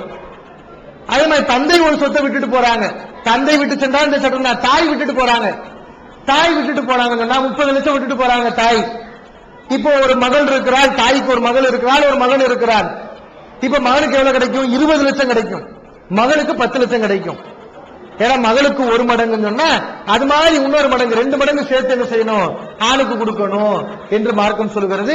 தாய் விட்டு சென்ற சொத்தா இருந்தாலும் தந்தை விட்டு சென்ற சொத்தா இருந்தாலும் ஆணுக்கு 2 பங்கு, பெண்ணுக்கு அதுல 1 பங்கு என்ற அடிப்படையில் பங்கு கொடுக்கணும். எனக்கு திருமணமாகி 1980 திருமணம் ஆனது. 27 வருட காலம் நான் துபாயில முனிசிபாலிட்டியில வேலை பார்த்த டிரைவரா. எனக்கு ஒரு மகன் உண்டு, ஒரு மகள் உண்டு. மகனை பிஎஸ்சி வரைக்கும் படிக்க வச்சு கம்ப்யூட்டர் படிக்க வச்சு இப்ப பயணத்தில் இருக்கிறாரு 6 வருஷ காலமாக. மகளை கல்யாணம் பண்ணி கொடுத்து 12 வருஷங்கள் ஆகிவிட்டு மகளை புருஷ வீட்டில் வாழாம என் வீட்டில் வச்சிருக்கிறாங்க மனைவி. எனக்கு கட்டுப்பட்டு நடக்காம என்னுடைய காசு பணம் அனுப்புறதெல்லாம் கணக்கு கொடுக்காம எல்லாத்தையும் அபகரிச்சுக்கிட்டு, நகையும் அபகரிச்சுக்கிட்டு, பிள்ளையும் கைவசப்படுத்திக்கிட்டு என்னோட இப்ப வாழ எனக்கு விருப்பம் இல்லைன்னு சொல்லுகிறார்கள். அப்பொழுது அவர்களுக்கு சரியத்து சட்டப்படி நான் தலாக்கு சொன்னாக்கா 5 லட்சம் ரூபாய் பணம் வேணும் என்கிட்ட கேட்கறாங்க. என் மனைவி கேட்கறாங்க, எனக்கு உங்ககிட்ட வாழ விருப்பம் இல்லை, எனக்கு 5 லட்சம் பணத்தை கொடுங்க நான் போயிடுறேன் அப்படின்னு கேட்கறாங்க. அப்ப இந்த சரியத்து சட்டப்படி நான் அவங்களுக்கு 5 லட்சம் பணம் கொடுக்கணுமா? இது ஒரு கேள்வி. என் மகன் என்னைய 6 வருஷ காலம் ஆகிவிட்டது, இன்னைக்கு வரைக்கும் எனக்கு அப்பனே இல்லடா அப்படின்னு சொல்லி போயிட்டான். இப்ப அவனுக்கும் எனக்கும் எந்த தொடர்பும் இல்லாம இருந்துகிட்டு இருக்கு. இப்ப எனக்கு உள்ள சொத்துல அவனுக்கு பங்கு இருக்கும் உயிரோட இருக்கக்குள்ள. இப்ப மகள் அந்த மாமியாவட்டில் போய் வாழ மாட்டேங்குது, தாய் பேச்சை கேட்டுக்கிட்டு 12 வருட காலமாக என் வீட்டிலேயே இருக்கு. அப்ப என் மனைவி என்னைய ஒதுக்கி தள்ளுறாங்க, என் மகளும் என்னைய ஒதுக்கி தள்ளுது. என் மகனை என்னைய இது வரைக்கும் 6 வருஷ காலம் எந்த தொடர்பும் இல்லை. ஆனா சவுதியில இருந்து கை நிறைய பணம் அனுப்புறான் பையன், அதை வச்சுக்கிட்டு அவங்க இஷ்டத்துக்கு நடக்கிறாங்க. என் விருப்பத்துக்கு தான் நான் நடப்பேன், உடனே நான் மதிக்க மாட்டேன் அப்படின்னு சொல்றாங்க. இதுக்கு சரியான விளக்கம் எனக்கு கொடுங்க. கட்டிய மனைவி கணவனுக்கு கட்டுப்படாம கணவன் சொல்ல மீறி நடக்கிறார்கள். இந்த மாதிரி நேரங்கள்ல 2 பேருக்கு விவாகரத்து அளவுக்கு பிரச்சனை போகிறது. அப்ப மனைவி என்ன நீ விவாகரத்து செய்யறதா இருந்தா என்ன நீ தலாக்கு விடணும் என்று சொல்லுகிறார்கள். ஆண் தலாக்கு விட்ட ஒரு சட்டம் இருக்குது. ஆண் பெண்ணை தலாக்கு செஞ்சா பெண்ணுக்கு என்ன செய்யணும்? அவர் ஒரு குறிப்பிட்ட அளவு அவருடைய வசதிக்கு தகுந்த மாதிரி ஒரு உதவித்தொகையை பெண்ணுக்கு கொடுத்துதான் அவர் தலாக் விடணும்னு இஸ்லாத்துல ஒரு சட்டம் இருக்குது. ஏன்னா ஆண்கள் இஷ்டத்துக்கு என்ன செய்யக்கூடாது, தலாக் தலாக்குன்னு விட்டு பெண்களுடைய வாழ்க்கையை பாழாக்கிட கூடாதுங்கிறதுக்காக ஆண் உனக்கு நீ பெண்ணை வேண்டான்னு ஒதுக்கி தள்ளுறீங்கன்னா அந்த பெண்ணுக்கு தேவையான ஒரு அமௌண்ட் நீ கொடுக்கணும் அப்படின்னு என்ன செய்யறான் அல்லாஹ் குர்ஆன்ல சட்டம் சொல்லி இருக்கிறான். இப்ப உங்க கேள்வி என்னன்னா, இப்படி சட்டம் இருக்குது, ஆனா மனைவி கட்டுப்படாம அவங்க தப்புந்தவரமா செய்யறாங்க. இந்த மாதிரி நேரங்கள்ல நாம அவங்க விவாகரத்து செய்யும் போது இந்த மாதிரி காசு கொடுக்க வேண்டிய நிர்பந்தம் நமக்கு வருது, நம்ம கொடுக்கணுமா அப்படின்னு கேட்கிறாங்க. அது கணவன் மனைவி கணவனுக்கு கட்டுப்படலன்னு சொன்னா அதை முறையா நம்ம ஜமாத்தாளர்களை வச்சு என்ன செய்யலாம், நம்ம பேசலாம். பேசி எனக்கு வர முடியுதா நம்ம பார்க்கணும். எனக்கு வரலன்னு சொன்னா நமக்கு அந்த பெண்ணு தேவையில்லை என்று சொன்னால் அப்போ நீங்க தான் தலாக் விடுறீங்க. பெண்ணை நீங்க விவாகரத்து செஞ்சீங்கன்னா தலாக் விடக்கூடியவர் செய்யக்கூடிய கடமைகள்லாம் செய்யத்தான் வேணும். ஏன்னா அந்த அம்மா நீ எனக்கு வேண்டாம், நான் உன்னிலிருந்து பிரிச்சுக்கிறேன், குலா வாங்கிக்கிறேன்னு பெண் ஆணை வேண்டாம் என்று சொன்னால் அப்ப ஆம்பளை என்ன செய்ய வேண்டியதில்லை, பெண்ணுக்கு எந்த தொகையும் கொடுக்க வேண்டியதில்லை. ஆனா நாம ஒரு பெண்ணை வேண்டாம்னு சொன்னோம்ங்களேன், அந்த காரணம் நமக்கு சரியான காரணமா இருந்தாலும் சரி, நம்ம தான் ஒரு பெண்ணை வேண்டாம் நம்ம சொல்றதுனால அது நம்முடைய விருப்பத்தின் அடிப்படையில் அந்த முடிவு இருக்கிறதுனால அவங்களுக்கு கொடுக்க வேண்டியதை நம்ம கொடுக்கத்தான் வேணும். இதுதான் மார்க்கத்துடைய சட்டம். அதே நேரத்தில் இந்த மாதிரி மனைவி கணவனால் வேண்டாம் என்று ஒதுக்கப்படுறாங்கல்ல, இதுக்கு காரணம் வேற ஒரு காரணமா இருந்தா என்ன காரணம்? மனைவி தப்பு பண்ணிட்டா, ஒழுக்க விஷயத்துல தவறா நடந்துட்டா, அதனால இவன் கூட வாழ முடியாது, இவனை நான் விவாகரத்து பண்றேன் அப்படின்னு கணவர் சொல்றாங்க. இந்த விவாகரத்துக்கு கணவன் என்ன செய்ய வேண்டியதில்லை, காசு கொடுக்க வேண்டியதில்லை. இவர் அவங்களே என்ன செய்ய பிரிச்சு வச்சிடலாம். இவர்கிட்ட அந்த அம்மாவுக்கு காசு வாங்கி தர ஜமாத்து வாங்கி தர வேண்டியதில்லை, பிரிச்சு வச்சிடலாம். இது அல்லாத வேறுக்கான குடும்பத்துல பிரச்சனை, அந்த பிரச்சனை, இந்த பிரச்சனை, நான் சொன்ன கேட்க மாட்டேங்கிறான், இதெல்லாம் இருந்துச்சுன்னு சொன்னா முடிஞ்ச அளவுக்கு அவரு கட்டுப்படணும். அதுக்கு மேல அவருக்கு விருப்பம் இல்லைன்னு சொன்னா என்ன செய்யணும், அவரு தலாக் விட்டு அவர் தான் காசு கொடுக்கணும். இதுதான் சட்டம். அடுத்து சகோதரர் அவங்க இரண்டாவது கேள்வி கேட்டாங்க, மகன் கணவனுக்கு என்ன செய்யல, மகன் வந்து தந்தைக்கு செய்ய வேண்டிய கடமையில செய்யல, தந்தையை ஒழுங்கா பராமரிக்கல, தந்தைக்கு செலவினங்களை கொடுக்கல, மகனும் அப்படி செய்யல. இந்த மாதிரி நேரங்கள்ல அவங்களுக்காண்டி நம்ம சொத்தை கொடுக்கிறதா, அவங்களுக்கு நம்ம செய்யலாமா அப்படின்னு கேட்கிறாங்க. இது ஒரு நல்ல கேள்விதான். இதுக்கு நபிகள் நாயகம் ஸல்லல்லாஹு அலைஹி வஸல்லம் காலத்துல ஒரு தெளிவான ஒரு சம்பவம் நடந்திருக்கிறது. நபி ஸல்லல்லாஹு அலைஹி வஸல்லம் நோமான் இப்னு பஷீர் என்ற ஒரு நபித்தோழர் ரசூல் ஸல்லல்லாஹு அலைஹி வஸல்லம் வர்றார். அல்லாஹ்வின் தூதரே, என்னுடைய இந்த மகனுக்கு நான் ஒரு அன்பளிப்பு செய்கிறேன், ஒரு அன்பளிப்பு செய்ய போறேன், அதுக்கு நீங்க சாட்சியாளரா இருங்க அப்படின்னு சொல்றார். யாரு? தந்தை மகனுக்கு அன்பளிப்பு செய்ய போறார். அந்த அன்பளிப்புக்கு நபிகள் நாயகம் ஸல்லல்லாஹு அலைஹி வஸல்லம் சாட்சியாளரா என்ன செய்யறாரு, அமைக்கிறார். இப்ப நபி ஸல்லல்லாஹு அலைஹி வஸல்லம் கேட்கிறாங்க, அலக்க வலதும் சிவாஹு, இவர் ஒரு ஆளுக்கு அன்பளிப்பு செய்யறப்பா இவர் அல்லாத வேறு பிள்ளைங்க யாராவது உனக்கு இருக்கிறாங்களா அப்படின்னு கேட்கிறாங்க. அப்ப அந்த நபித்தோழர் சொல்கிறார், ஆமா எனக்கு வேறு பிள்ளைங்க இருக்கிறாங்க, அவங்க எல்லாத்துக்கும் அன்பளிப்பு கொடுத்தியான்னு கேட்கிறாங்க. இல்ல, இவர் ஒரு ஆளுக்கு தான் கொடுக்கிறேன் அப்படிங்கிறாரு. நபி ஸல்லல்லாஹு அலைஹி வஸல்லம் சொல்றாங்க, அப்படின்னா இது அநியாயம். உனக்கு 2-3 பிள்ளைங்க இருக்கும்போது அத்தனை பேருக்கு நீ அன்பளிப்பு கொடுக்கணும்ல, ஒரு ஆளுக்கு மட்டும் கொடுத்துட்டு மத்தவங்களுக்கு கொடுக்காம இருக்கிறேன்னு சொன்னா இது அநியாயம். இந்த அநியாயத்துக்கு என்ன நீ சாட்சியாளர் ஆக்காத அப்படிங்கிறாங்க. சில அறிவிப்புகள் வருது, அந்த குழந்தைகள் எல்லோரும் நன்மை செய்வதில் உனக்கு சமமாக நடக்க வேண்டும் என்று நீ விரும்புகிறாயா அப்படின்னு கேட்கிறாங்க. அந்த குழந்தைகள் எல்லோரும் உன்னை சமமா பராமரிக்கும் விரும்புறியா அப்படின்னு கேட்கிறாங்க. ஆமாங்கிறாங்க. அப்ப நபிகள் நாயகம் என்ன கேட்கிறாங்க, குழந்தைகள் பெற்றோர்களுக்கு செய்ய வேண்டிய கடமைகள் என்ன செய்யணும், முறையா செய்யணும். அப்படி அவர்கள் செய்தார்களே ஆனால் அப்ப பெற்றவங்க என்ன செய்யணும், பிள்ளைகளுக்கு செய்ய வேண்டிய கடமை ஒழுங்கா முறையா செய்யணும். ரெண்டு பக்கம் சமமா இருக்கணும்ல. பிள்ளைகள் மட்டும் பெற்றவங்களை அநியாயமா ரோட்ல விடுவான், பெற்றவங்க பிள்ளைகளை கவனிக்கணுமா? அது இஸ்லாத்துல கிடையாது. அல்லாஹ் என்ன சொல்றான், மனிததா அலைக்கும் ஃபஅதது அலைஹி பிமிஸ்லி மா ததா அலைக்கும். திருமறை குர்ஆனுடைய வசனம். உங்கள் மீது ஒருவர் வரம்பு மீறினால் அவர் மீது அதே அளவுக்கு நீங்கள் வரம்பு மீறிக்கலாம் அப்படின்னு அல்லாஹ் சொல்றான். பெற்றவங்களை கவனிக்காம அவங்களுக்கு செய்ய வேண்டிய கடமைகளை செய்யாம அநியாயம் பண்ணிட்டு அக்கிரம் பண்ணி கொண்டு இருந்தால் அந்த மாதிரி நேரங்கள்ல பிள்ளைகளுக்கு நம்ம என்ன செய்யணும், நம்மளுடைய சொத்துக்களை அவங்களுக்கு கொடுக்கணும், எழுதி வைக்கணும், அன்புகளை வழங்கணும் அப்படிங்கிற சட்டங்கள்லாம் என்ன கிடையாதுங்கிறத நம்ம என்ன செய்யணும், புரிஞ்சுக்கணும். அதே நேரத்துல நம்ம என்ன செய்யறோம், விட்டு கொடுக்கிறோம். சரி, நீ எனக்கு செய்ய வேண்டியது உன் காசு எனக்கு வேண்டாம், நான் உனக்கு செய்ய வேண்டியது செய்யறேன், என் காசு நீ அனுபவிச்சுட்டு போ அப்படின்னு நம்ம என்ன செய்யறோம், நம்ம பிள்ளைதானே அப்படின்னு நம்ம நினைச்சு என்ன செய்யறோம், நம்ம விட்டு கொடுத்தோமே. ஆனால் அவங்களை நம்ம பராமரிச்சு அவங்களை அரவணைச்சுக்கிட்டு நம்ம செஞ்சோம்னா அப்ப அதுக்குரிய நன்மைகள் கிடைக்கும். அது வந்து மிகப்பெரிய நன்மை. எந்த அளவுக்கு நன்மை, தப்பு செஞ்சவங்களை மன்னிச்சா எவ்வளவு பெரிய நன்மை அது. இதுஃபா பில்லத்தி ஹஸன் அல்லாஹ் குர்ஆன்ல சொல்றான், நன்மையை கொண்டு தீமையை தடுப்பீராக. அப்படி நீ தீமை செஞ்சவங்க கூட நன்மை செஞ்சேன்னா இதல்லதி பைனக வ பைனஹு அதாவத்துன் கன்னஹு வலியுன் ஹமீம். நீ யாருக்கு பகம விரோதியா இருக்கிறியோ அவனுக்கு நீ நன்மை செஞ்சா அவனுடைய உற்ற நண்பனாக மாறி விடுவான் அப்படின்னு அல்லாஹ் சொல்லி காட்டுறான். அப்ப எதிரி கூட நண்பனா மாறிடுவாங்கன்னா நம்ம பிள்ளைகளுக்கு இந்த மாதிரி செய்யும் போது அவங்க செஞ்ச தப்ப உணர்ந்து நம்ம வாப்பாக்கு எவ்வளவு அநியாயம் பண்ணி இருக்கிறோம், அவர் நம்ம மேல எவ்வளவு பாசமா விட்டுருக்காரு என்று மறந்திருந்து வர்றதுக்கு ஒரு வாய்ப்பா இருக்கும், நமக்கு என்ன ஒரு நன்மையா இருக்கும். அதனால அந்த அடிப்படையில் நம்ம மன்னிச்சவர்களை விடுவது சிறந்தது. தொடர்ந்து 3 கேள்வியை கேட்டிருக்கிறாங்க. முதல் கேள்வி, உம்ரா செய்தவருக்கு ஹஜ் கடமையா? ஒரு ஆள் உம்ரா செஞ்சுட்டா அவருக்கு ஹஜ் கடமையாகுமா அப்படிங்கிறது கேள்வி. மார்க்கத்தில் இது அளவுகோல் கிடையாது. உம்ரா செஞ்சுட்டா உடனே ஹஜ் கடமையாயிரும் என்பதெல்லாம் அளவுகோல் கிடையாது.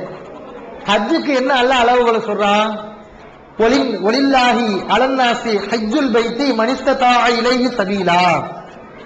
அல்லாஹ் திருமறை குர்ஆன்ல சொல்லி காட்டுறான், ஹஜ் செய்வதற்கு யாருக்கு வசதிகள் இருக்கிறதோ சக்திகள் இருக்கிறதோ அவர் ஹஜ்ஜை செய்வது கடமை அப்படின்னு அல்லாஹ் சொல்லி காட்டுறான்.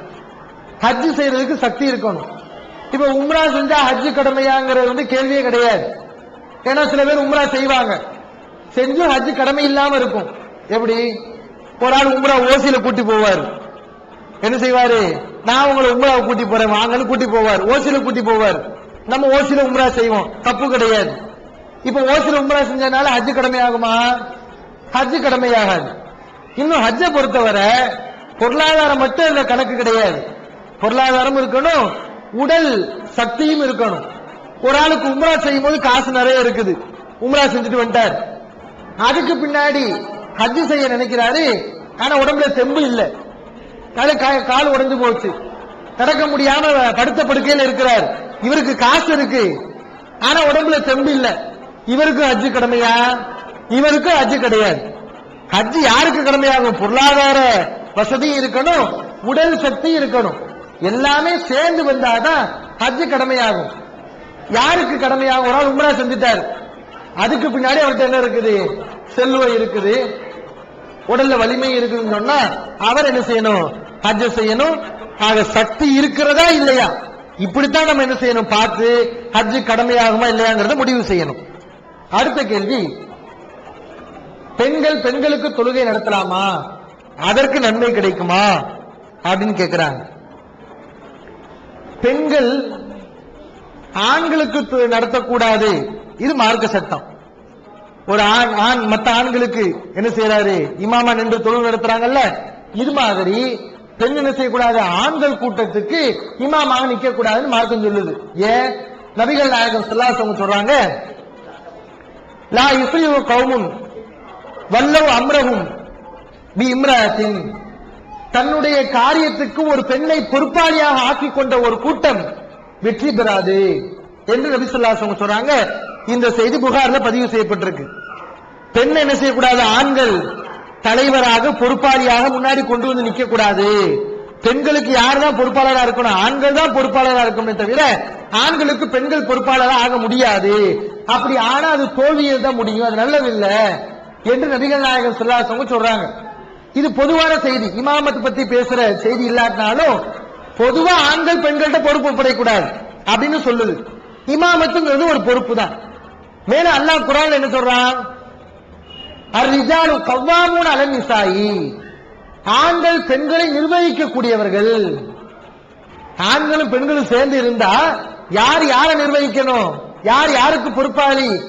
ஆண்கள் தான் பெண்களுக்கு பொறுப்பாளி, ஆண்கள் தான் பெண்களை நிர்வகிக்கணும்னு அல்லாஹ் சொல்றான்.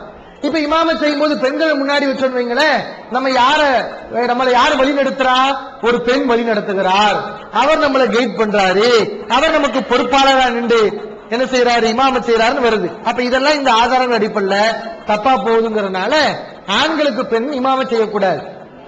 ஆனா எந்த காரணத்தால ஆண்களுக்கு பெண் இமாமத் செய்யக்கூடாதுன்னு சொன்னோமோ அந்த காரணம் பெண் பெண்ணுக்கு இமாமத் செய்யும் போது இல்ல. ஒரு பெண் பெண்ணுக்கு இமாமத் செய்யும் போது அதை மார்க்கம் தடை செய்யுதான்னு கேட்டா அதை மார்க்கம் தடை செய்யல. மார்க்கத்துடைய எந்த பொதுவான ஆதாரத்தின் அடிப்படையிலையும் அது தப்புன்னு சொல்லப்படல. பொதுவான செய்தி என்ன? உங்களில் குர்ஆனை நன்கு அறிந்தவர் உங்கள் இமாமத் செய்யட்டும் அப்படின்னு நபி ஸல்லல்லாஹு அலைஹி வஸல்லம் சொன்னாங்க. அந்த அடிப்படையில பெண்களுக்கு பெண்கள்ல யாராவது ஒரு ஆள் குர்ஆனை நன்கு ஓத தெரிஞ்சவரா இருந்தா அவர் முன்னின்று என்ன செய்யலாம்? தொழுகை நடத்தலாம். அது மார்க்கத்தில் தவறு கிடையாது. மூணாவது கேள்வி,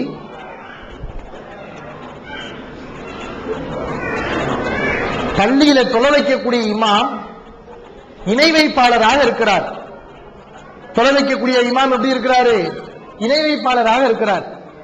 இந்த பள்ளியில பாங்கு சொல்றாங்க, இந்த பாங்குக்கு நம்ம பதில் சொல்லலாமா அப்படின்னு கேட்கிறாங்க.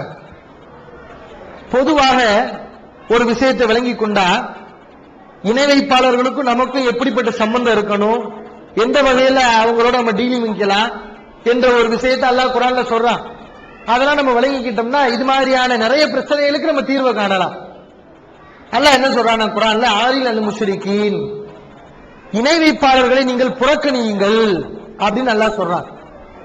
மார்க்க அடிப்படையில் மூமின்களுக்கும் இணை வைப்பாளர்களுக்கும் மத்தியில் எந்த கனெக்ஷனும் இருக்கக்கூடாது, அவங்களை நீங்க மார்க்கத்துக்கு பொறுப்பாளியாக ஆக்கக்கூடாது அப்படின்னு நல்லா சொல்றான். ஏற்கனவே ஒரு சகோதரர் கூட கேள்வி கேட்டால் அந்த வசனத்தையும் சொன்ன நம்ம என்ன, இறை நம்பிக்கையாளர்கள் இறை மறுப்பாளர்களை என்ன செய்யக்கூடாது? தலைவர்களாக எடுத்துக்கொள்ளக்கூடாது அப்படின்னு நல்லா சொல்றான்.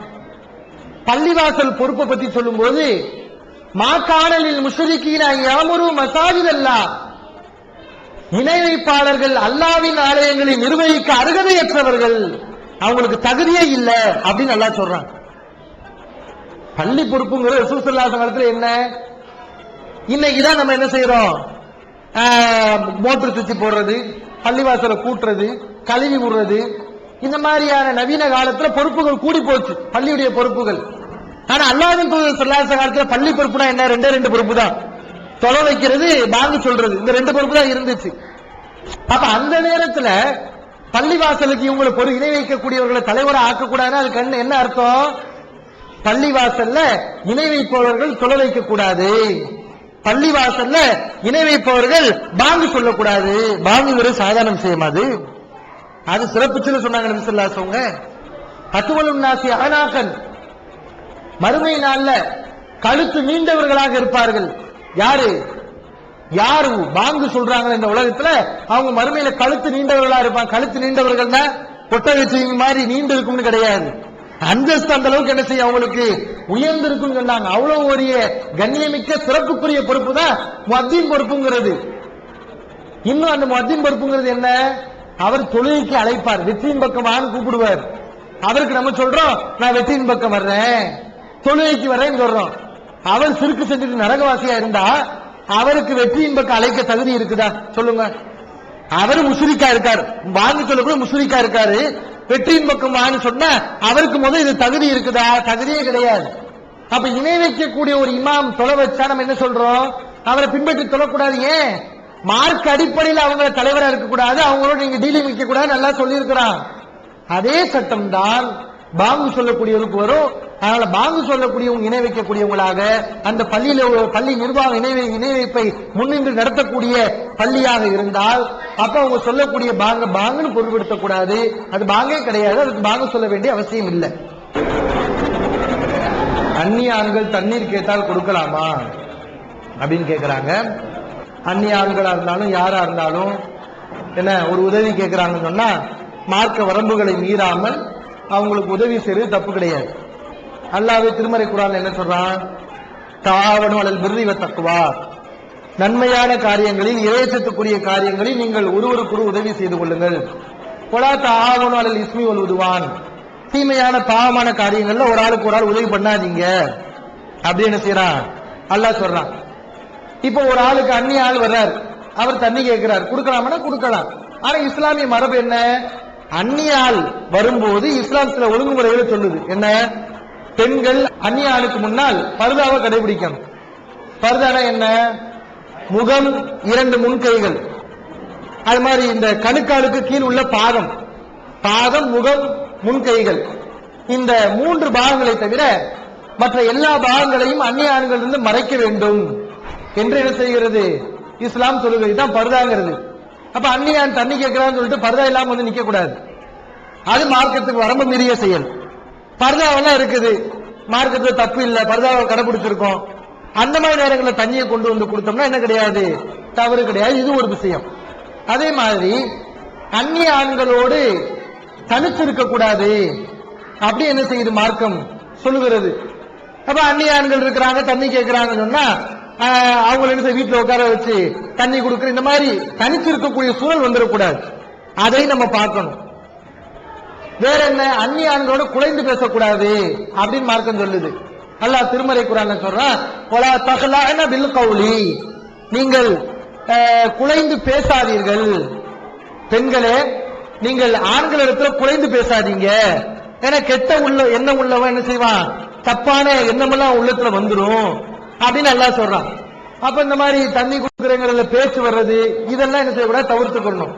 சிறந்தது என்ன, இந்த மாதிரி அந்நிய ஆண்களுக்கு தண்ணி கொடுக்கறதுக்கு ஒரு வீட்டுல ஏதாவது ஆண்கள் வேற யாராவது வயதானவங்க இந்த மாதிரி சிறுவர் சிறுமியர்கள் இந்த மாதிரி ஆட்கள் இருப்பார்களே, ஆனால் அவங்ககிட்ட நம்ம தண்ணி கொடுக்க சொல்றதுதான் பேணுதலான நல்ல வழிமுறை. வேற எதுவும் வழி இல்லை, வேற யாருமே இல்ல, தண்ணி கேட்கிறாங்க, அந்த மாதிரி நேரங்கள்ல இந்த ஒழுங்குமுறைகளை பேணி அவங்களுக்கு நம்ம தண்ணி கொடுத்தோம்னா அது மார்க்கத்தில் தப்பு கிடையாது. நபிகள் நாயகம் ஸல்லல்லாஹு அலைஹி வஸல்லம் காலத்துல போர்க்களத்துல நபித்தோழியர்கள் என்ன செஞ்சிருக்காங்க, அந்நிய ஆண்களுக்கு தண்ணி கொடுத்திருக்கிறாங்க. போர்ல வந்து எதிரிகளால தாக்கப்பட்டு கீழே விழுவாங்கல்ல முஸ்லிம்கள், அப்ப நோய்வாய்ப்பட்டு கிடப்பாங்க. அப்ப நபி தோழர்கள் என்ன செய்வாங்க, அந்த நோயாளி அந்த தாக்கப்பட்டவர்கள் எல்லாம் கீழே கிடக்கக்கூடிய ஆட்களை எல்லாம் கூட்டிட்டு வந்து அவங்களுக்கு மருத்துவம் பண்ணி அவங்களுக்கு தண்ணி கொடுத்த உதவிகளை எல்லாம் செஞ்சாங்கன்னு நம்ம என்ன செய்யறோம், ஹதீஸ்கள்ல பாக்குறோம். அதனால இந்த மாதிரியான உதவிகளை வரம்புகளை மீறாம செய்யலாம், தப்பு கிடையாது. அந்நியான ஒரு விஷயத்தை விளக்க வேண்டி இருக்கு. அந்நியான மாட்டு மதத்தில் உள்ளவங்க அந்நியான், முஸ்லிம்கள் சொன்னா அவங்க அந்நியான் இல்ல, அவர் நம்மாளு அப்படின்னு நினைத்து கொண்டு இருக்கக்கூடிய பர்தா இல்லாம முஸ்லிம்கள் சொன்னா பர்தா இல்லாம வர்றது, இந்த மாதிரி ஒரு நடைமுறை இருக்குது. இது சரியானு கேட்கிறாங்க. அந்நியான விளக்கம் என்ன, முஸ்லிம் இல்லங்கிறதெல்லாம் பார்க்க கூடாது. அதெல்லாம் அந்நியானுக்கு அளவுகளே கிடையாது. அந்நியானுக்கு என்னன்னா திருமணம் முடிக்க தகாத உறவினர்கள் தான் நெருக்கமான உறவினர்கள். இரத்த பந்த உறவு இருக்கும்ல, இரத்த பந்த உறவுனால திருமணத்துக்கு தடை செய்யப்பட்ட உறவினர்கள் இருப்பாங்க. அண்ணனை திருமணம் செய்யக்கூடாது இல்லையா, இரத்த பந்த உறவினர். அது மாதிரி மாமாவை திருமணம் செய்யக்கூடாது. இந்த மாதிரி திருமணம் முடிக்கிறதுக்கு தடை செய்யப்பட்ட மகரமான ஆட்கள் இருப்பாங்க. அந்த மாதிரி ஆட்கள் முன்னாடிதான் என்ன செய்ய, பர்தா இல்லாம அவங்க வந்து நமக்கு அந்நியான் இல்ல என்ற அடிப்படையில் எடுத்துக்கலாம். ஆனா யார நம்ம திருமணம் செய்ய அனுமதி இருக்குதோ மார்க்கத்துல, யார் உட்பட கணவனின் உறவினர்கள் இருக்காங்க, கொழுந்தன் இருக்கிறாரு, அவங்களே ரசூல் ஸல்லல்லாஹு அந்நியான்னு சொல்றாங்க. ரசூல் ஸல்லல்லாஹு பெண்களை பார்த்து சொன்னாங்க, ஈயாக்கும் துஹூல் அலன் நிசா, ஆண்களுக்கு சொன்னாங்க, ஆண்களே பெண்கள் இருக்கக்கூடிய சபையில் நீங்கள் வராதீர்கள், பெண்கள் இருக்கக்கூடிய சபைக்கு போகாதீங்க அப்படின்னு சொன்னாங்க. அப்ப நபித்தோழர் கேட்கிறாங்க, அல் ஹமு யா ரசூலுல்லாஹ், கணவனின் உறவினர்கள் பெண்கள் சபைக்கு போய்க்கலாமா? கணவனுடைய அண்ணன் தம்பி, கணவனுடைய மாமா மச்சான், இவங்கெல்லாம் அந்த கணவனுடைய மனைவி இடத்துல வரலாமா, வந்து சகஜமா பேசிட்டு போகலாமான்னு கேட்கிறாங்க. நபி ஸல்லல்லாஹு அலைஹி வஸல்லம் சொல்றாங்க, அல் ஹமு அல் மௌத்து, கணவனின் உறவினர்கள் தான் மரணம், மரணத்துக்கு நிகரானவர்கள் சொல்றாங்க. இன்னைக்கு சமுதாயத்தில் என்ன, கணவனுடைய அண்ணன் தம்பி கொழுந்தனார் சொன்னா அண்ணன் தம்பி மாதிரி நினைச்சுக்கிறாங்க. கொழுந்தனோட ஒன்னா போறது, தனியா இருக்கிறது, கொழுந்தனோட தனியா பேசுறது பழகுறது, கொழுந்தனோட பைக்ல தனியா போறது, இதெல்லாம் இருக்குது மார்க்கத்தில் தப்பு, மார்க்கத்துல கூடாது. அது மாதிரி சாச்சா மகன், சின்ன பாப்பா பெரிய பாப்பா பிள்ளைங்க, இவங்களாம் யாரு, அந்நிய ஆட்கள். இவங்களாம் உறவா இருந்தாலும் திருமணம் முடிக்க அனுமதிக்கப்பட்டவர்கள், இவங்களாம் அந்நிய ஆட்கள். இவங்ககிட்ட நம்ம பர்தாவை கடைபிடிக்கணும். யாரு சாச்சா பிள்ளையா இருந்தாலும் சாட்சி பிள்ளையா இருந்தாலும், அவங்க மாமி மகனா இருந்தாலும் மாமி மகளா இருந்தாலும் அவங்களாம் அந்நிய ஆட்கள் தான் என்று மார்க்கம் சொல்லும் போது அப்புறம் என்ன முஸ்லிம்? இதான் அளவுகோல். ஜனாசாவை குளிக்க வைக்கும் போது வெந்நீர்ல தான் குளிக்க வைக்கணுமா, பச்சை தண்ணியில குளிக்க வைக்க கூடாதா அப்படின்னு கேட்கிறாங்க. யார் இப்படி கட்டுப்பாடு போட்டா? நான் அல்லாஹ் நமக்கு இந்த மாதிரி கட்டுப்பாடு போட்டிருக்கானா? ஜனாதாவுக்கு வந்து வெந்நீர்ல தான் குளிக்க, அது என்ன உயிரோட இருந்தா சொல்லலாம், சுடு தண்ணியில குளிக்க வச்சா ஜலதோஷம் பிடிக்காது, பச்சை தண்ணியில குளிக்க வச்சா சளி பிடிச்சுக்கிறோம்னு சொல்லலாம். அதான் மௌத்தா போச்சு, அதுக்கு என்ன வெந்நீர்? இதெல்லாம் மார்க்கத்துல இல்லவே இல்லை இப்படி ஒரு கட்டுப்பாடு. எந்த தண்ணியில வேணா குளிக்க வைக்கலாம். வெந்நீருங்கிறது வீண் செலவு தான், அதுக்குன்னு தனியா அடுப்பு பத்த வச்சுக்கிட்டு நம்ம வேலை பண்ணிக்கிட்டு கேஸும் என்ன செய்யும், வீணாகும். அதனால அது வீண் விரயமே தவிர பச்சை தண்ணில தான் குளிக்க வைக்கணும். மாற்று மதத்தினர் பண்டிகை நாட்களில் கொடுக்கும் பொருட்களை சாப்பிடலாமா அப்படின்னு கேட்கிறாங்க. மாற்று மதத்தினர்கள் பண்டிகை, தீபாவளி பண்டிகை வருது, பொங்கல் பண்டிகை வருது, ஆயுத பூஜை வருது, இந்த மாதிரி பண்டிகைகள்ல பலகாரம் முஸ்லிம்களுக்கு கொடுப்பாங்க. இந்த பலகாரங்களை சாப்பிடலாமான்னு கேட்கிறாங்க. இதுக்கு நம்ம ஏற்கனவே விளக்கம் கொடுத்திருக்கிறோம் விரிவா. என்ன விளக்கம்? பிறந்த நாள் கேக்கு சாப்பிடலாமாங்கிற கேள்விக்கு நம்ம விளக்கம் கொடுத்தோம். அதாவது பூஜிக்கப்பட்ட பொருளா இருந்தா சாப்பிடக்கூடாது. அப்ப உங்களுக்கு மாற்று மதத்தினர்கள் பண்டிகை தினத்துல உங்களுக்கு பலகாரம் கொடுக்குறாங்க, நீங்க கேட்கணும், இது சாமிக்கு படையல் செய்யப்பட்ட பொருளா நீங்க கேட்கணும். உங்களுக்கு படையல் செய்யப்பட்ட பொருள்னு சொல்றாங்க வைங்களேன், அப்ப நீங்க அதை சாப்பிடக்கூடாது. இல்ல படையல் செய்யப்பட்ட பொருள் இல்லைன்னு சொல்லிட்டாங்கன்னா நீங்க சாப்பிடலாம். அவங்க நீங்க விளக்கம் கேட்கணும் இந்த பொருள். ஏன்னா பண்டிகை நாட்கள்ல உங்களுக்கு சாமிக்கு என்ன செய்வாங்க, படையல் செய்வாங்க. சில நேரங்களில் விளக்க அவங்க எந்த ஒரு விளக்கமும் சொல்லாம சும்மா வந்து கொடுத்துட்டு போயிருவாங்க.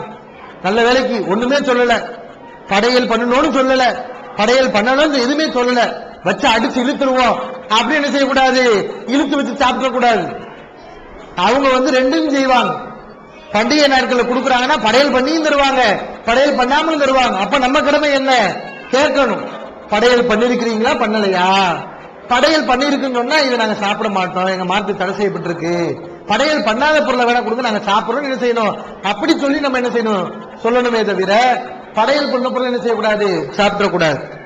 அடுத்த கேள்வி, பெண்கள் வீட்டுல தொழும்போது பாங்கு சொல்லி தொழலாமா அப்படின்னு கேட்கிறாங்க.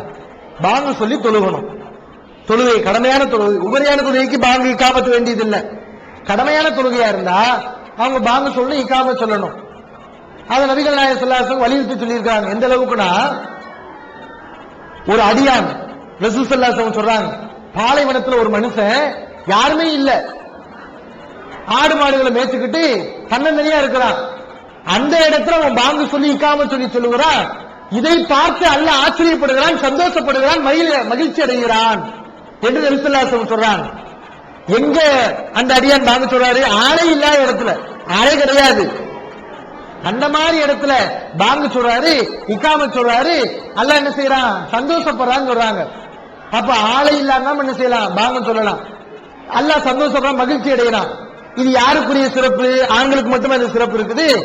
ஆண்களுக்கு இந்த சிறப்பு இருக்க மாதிரி பெண்களுக்கு இருக்குது. பெண்களும் இக்காம சொல்லி பாங்கு சொல்லி தொழுதாங்கன்னு சொன்னா அல்லாஹ் ஆச்சரிய சந்தோஷப்படுவான், அந்த பெண்களுக்குரிய நன்மைகளை கொடுப்பான். அதனால நீங்க வீட்டுல பாங்கு சொல்லிக்கோங்க. பாங்குங்கிறது மைக்கு வச்சு சத்தம் போட்டு தான் சொல்லணுங்கிறது கிடையாது. உங்களுக்கு நீங்க மட்டும் சொல்ல போறீங்களா, உங்களுக்கு மட்டும் விளங்குற மாதிரி அல்லாஹ் அக்பர் அல்லாஹ் அக்பர் அஷ்ஹது அல்லா இலாஹ இல்லல்லாஹ் அஷ்ஹது அல்லா இலாஹ இல்லல்லாஹ் என்று நீங்க உங்களுக்கு மட்டும் விளங்குற மாதிரி நீங்க சொல்லிக் கொண்டாலும் அதுவும் பாங்குதான். சொல்லி நீங்க சொல்லுங்க, அது உங்களுக்கு நன்மையானது. நம்ம சமுதாயத்து பெண்கள் மாற்று மத சகோதரர்களோட பஸ்ல, பீச்சில், பார்க்கில் எங்க பார்த்தாலும் நிக்கிறாங்க. நாங்க என்ன செஞ்சோம், 2-3 நிறைய பேர் இந்த மாதிரி பார்த்தோம், ஆய்வு செஞ்சோம், சில பேரை போய் பிடிச்சோம். அப்ப என்ன சொன்னாங்கன்னா, நம்ம தௌஹீ சகோதரர்களே இதுல நீங்க ஆய்வு செய்யாதீங்க, இதுல நீங்க ஃபுல்லா நுழைஞ்சு எதையும் போய் ஆராய்ச்சி பண்ண வேணாம், இதை விட்டுருங்க, இந்த விஷயத்துல நீங்க தலையிடாதீங்க, அவங்க அல்லாஹ் பார்த்துப்பா அப்படின்னு சொல்றாங்க. இப்ப பஸ்ல போகும்பொழுது நம்ம பாக்குறோம், அந்த மாதிரி பீச்சில் பாக்குறோம். இதுக்கு என்ன ஒரு முடிவுன்னு சொல்லுங்க. இன்றைய நவீன காலத்துல பெருகி வரக்கூடிய தீமையாகவும் இருக்குது. என்னன்னா, இன்றைக்கு நிறைய பெண்கள், நம்ம சமுதாயத்தை சார்ந்த பெண்களை சில பெண்கள் மாற்று மதத்தினோடு சேர்ந்து கொண்டு அங்கங்க சில இடங்கள்ல எல்லாம் சுத்தி கொண்டு இருக்கிறாங்க. இதெல்லாம் தவறு. இதை நம்ம எப்படி தடுக்கிறது அப்படின்னு கேட்கிறாங்க. இதை நம்ம கண்ணால பார்த்தோம் சொன்னா நேரடியாகவே அந்த பெண்ணிடத்துல போய் இதெல்லாம் செய்யாதீங்க தப்பு என்று நம்ம நேரடியாக என்ன செய்யலாம், சொல்லலாம். அல்லது அந்த பெண்ணை நம்ம என்ன செய்யலாம், அந்த 2 பேரும் தவறுதானே செய்யறாங்க, மாற்று மதத்தோட போறதுங்கிறது எவ்வளவு பெரிய தப்பு. இந்த காரியத்தை முஸ்லீமோட செஞ்சாலே தப்பு தான். ஒரு பெண்ணு ஒரு அந்நியனோட கல்யாணம் ஆகாம முஸ்லீமோட சேர்ந்து செஞ்சாலே தப்பு தான். லவ் பண்றதுதான் முஸ்லீமோட சேர்ந்து செஞ்சாலே தப்புங்கிறப்போ மாற்று மதத்துல இருக்கு, இணைப்பு கொள்கையில இருக்கிறாரு. இணைப்பு கொள்கையில உள்ள ஒரு ஆளோட இந்த மாதிரி பழக்க வைக்கிறது எங்க போய் விடுவோம்? முஸ்லீமா உள்ள ஒரு பெண்ணு காபிரா போயிருவா. முஸ்லீமா உள்ள பொண்ணு என்ன செய்வா, காபிரா போயிருவா. பெத்தவங்க இதுக்குதான் வளர்த்தாங்களா? இந்த மாதிரி கஷ்டப்பட்டு வளர்த்து காபிரா ஆக்குறதுக்கு தான் வளர்த்தாங்களா? எவ்வளவு கஷ்டப்பட்டு வளர்க்குறாங்க.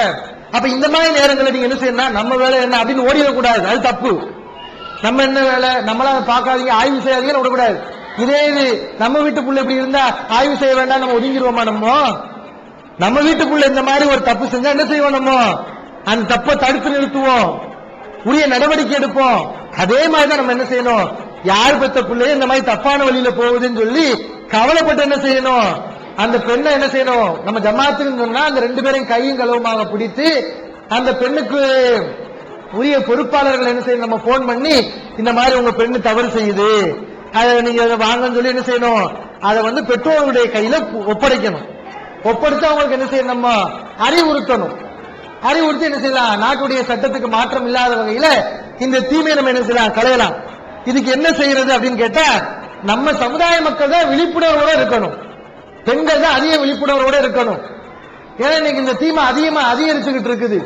குஃபுருக்கு போது சாதாரண காரியமா? யார் இந்த தீமையில அதிகம் ஈடுபடுறாங்கன்னு சொன்னா படிக்கக்கூடிய கல்லூரி மாணவிகள் தான் அதிகம் ஈடுபடுறாங்க, படிக்காதவங்க ஈடுபடுறதே இல்லை. ஏன்? நம்ம நாட்டு கல்வி நடப்பு அப்படி இருக்குது. கல்லூரிகள்ல பாத்தீங்கன்னா ஆணும் பெண்ணும் பழகக்கூடிய வகையில கல்லூரியை வச்சிருக்கிறாங்க. இந்த மாதிரியான கல்லூரிகள்ல முதல்ல நம்ம பெண்களை போய் சேர்க்கவே கூடாது. கல்வி தேவைதான், அது நம்ம போதுமான அளவுக்கு படிச்சுக்கலாம். கல்வி தேவையா கற்பு தேவையான்னு வருது. இந்த ரெண்டுல எதை தேர்வு செய்வீங்க? இன்னைக்கு நாட்டு நடப்பு அப்படிதான் இருக்கு. கல்வி கல்லூரிகள்ல பெண்கள் படிக்க போறாங்கன்னா கட்டுப்பாடோடு இருக்கக்கூடிய பெண்களும் இருக்கிறாங்க. சில பெண்கள் கட்டுப்பாடோடு நடப்பாங்க. ஆனா அங்க உள்ள சூழலின் காரணத்தால தப்பான வழிக்கு போயிருவாங்க. ஏன்னா சூழல் தீமையான சூழல் இருக்குது. அப்ப இந்த மாதிரி நேரங்கள் என்ன செய்யணும்? கல்வியா கற்பான்னு வரும்போது நமக்கு ஒழுக்கம் தான் முக்கியம், நம்ம பிள்ளைக்கு மார்க் தான் முக்கியம். நாளைக்கு தப்பான வழியை போய் எவனோட ஓடி போயிருச்சுன்னு சொன்னா காபிரா போய் மரணிக்கக்கூடிய மறுமை வாழ்க்கை பாலா போயிருந்து சொல்லி நம்ம முஸ்லீம் சமுதாய மக்கள் தான் என்ன செய்யணும்? கல்லூரிகளை சேர்க்கிறாங்கன்னா ஒண்ணு பெண்கள் மட்டும் தங்கி படுக்கக்கூடிய பாதுகாப்பான சேஃப்டியான கல்லூரிகளை படிக்கணும், சேர்க்கணும். ஆண்களும் பெண்களும் சந்திக்கக்கூடிய கல்லூரிகள் செய்யக்கூடாது, சேர்க்கக்கூடாது. அப்ப இந்த மாதிரியான கட்டுப்பாடுகளை நம்ம பேணி நம்ம வளர்த்தோம் சொன்னா அதே மார்க்க சிந்தனைகளை வளர்த்து அல்லாவுடைய இறைச்சத்தை ஊட்டி ஒழுக்கத்தை சொல்லி ஏன் உள்ள தப்பு செய்யாதுன்னு சொன்னா தப்பு செஞ்சு நிக்கத்தான் செய்யும். நிறைய பெற்றோர்கள் என்ன செய்யறாங்கன்னா, உன் பிள்ளைக்கு ஒழுக்கத்தை சொல்லுப்பா, இந்த மாதிரியான ஒரு பாதுகாப்பற்ற ஒரு இடத்துல போய் உன் பிள்ளைய ஹாஸ்டல்ல போய் சேர்த்து விட்டுருக்கியே, உன் கண்காணிப்பு இருக்குதா, உன் பிள்ளைக்கு போன் வாங்கி கொடுத்துருக்கிறியே, அது யார்கிட்ட பேசுறது உனக்கு தெரியுமா? அப்பெல்லாம் நம்ம கேட்டா ஏன் புள்ள தப்பு செய்யாது அப்படின்னு சொல்லுவான். இப்படி சொல்றவன் புள்ளதான் ஓடுது. யாராரு இப்படி சொல்றானோ ஏன் புள்ள தப்பு செய்யாது, ஏன் புள்ள தப்பு செய்யாதுன்னு சொல்றானோ அவன் பிள்ளையதான் இந்த மாதிரியான தப்பான காரியத்தில் ஈடுபட்டு கடைசி நாசத்துல வந்து அப்புறம் இப்படி செஞ்சுட்டேன்னா தலையில அடிக்கிறது. பிள்ளைகள் பார்க்கணும், செய்த ஆட்டு வேணா விளையாடுவான். நம்மளும் கெட்ட சூழல் வந்துச்சுன்னு சொன்னா நம்மளும் வழிகடலாம், ஆச்சரியப்படுறதுக்கு இல்ல. அப்ப நம்ம என்ன செய்யணும்? நம்ம பிள்ளை தப்பு செய்யாம பார்க்க கூடாது. தப்பு யாரு பிள்ளை வேணா செய்யும், அந்த சூழல் இல்லாம நம்ம பிள்ளைக்கு பாதுகாப்பான சூழல் இருக்குதா என்பதை எல்லாம் பார்த்துதான் பெற்றவங்க என்ன செய்யணும்? பிள்ளைகளை வெளியே அனுப்புறது, போக வர்றது, அதுல கண்காணிக்கிறதெல்லாம் இருக்கணும். பிள்ளை ஒழுங்கா நடக்குதா? போன் எதுக்கு? படிக்கிற பிள்ளைக்கு போன் எதுக்கு? அந்த காலத்துல போன் இல்லாம இல்லையா? இந்த போன் மூலம் நிறைய தவறுகள் ஏற்படுறத பாக்குறோம். ஆக இதுக்கு ஒரே வழி என்னன்னு சொன்னா சமுதாய விழிப்புணர்வா இருக்கணும். அதான் ஒரே வழி. மார்க்கத்துல நம்ம கடமைகள்லாம் புரிஞ்சோம்னா இறைச்சத்தோடு இருந்தா இந்த மாதிரி பிரச்சனைகள் வராது. இந்த மாதிரி எதுவும் தப்பு நடந்ததை நம்ம பார்த்தோம் சொன்னா உடனே என்ன செய்யலாம்? சம்பந்தப்பட்டவர்களை கையங்களவுமாக பிடிச்சு நம்ம என்ன செய்யலாம்? பெற்றோர்களுக்கு தெரிவிக்கலாம்.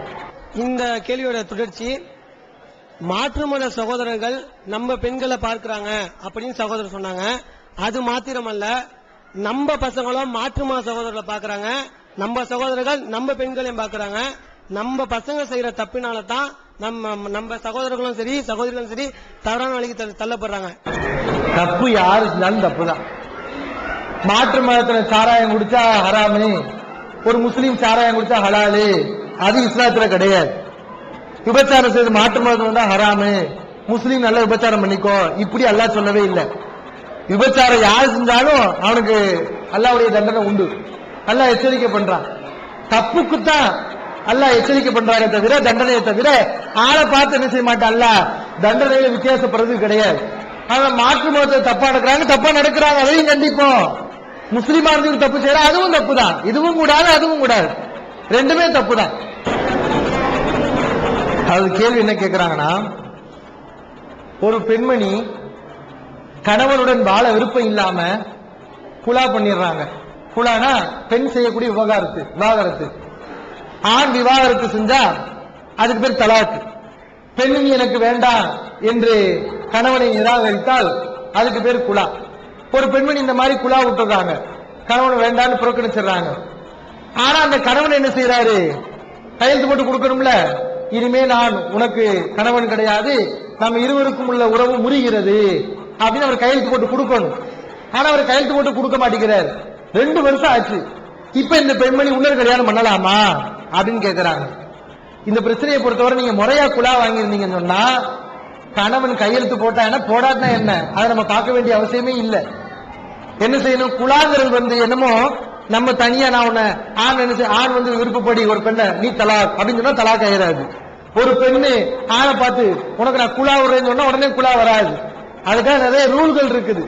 சாட்சியாளர்களை வைக்கணும், ஜமாத்தார்கள் முன்னில என்ன செய்யணும்? ஆண் பெண் 2 பேரும் கூடி இந்த மாதிரி மனமுறிவு உங்களுக்கு நடக்க போகுதுன்னு என்ன செய்யணும்? இன்ஃபார்ம் பண்ணணும். அப்பதான் அதெல்லாம் நடக்கும். இப்ப நீங்க குலா விடுறீங்கன்னு சொன்னா எப்படி விடணும்? நீங்க ஜமாத்துல போய், நீங்க தனியா போட முடியாது, ஜமாத்துல போய் முறையிடணும். ஜமாத்தார் என்ன செய்வாங்க?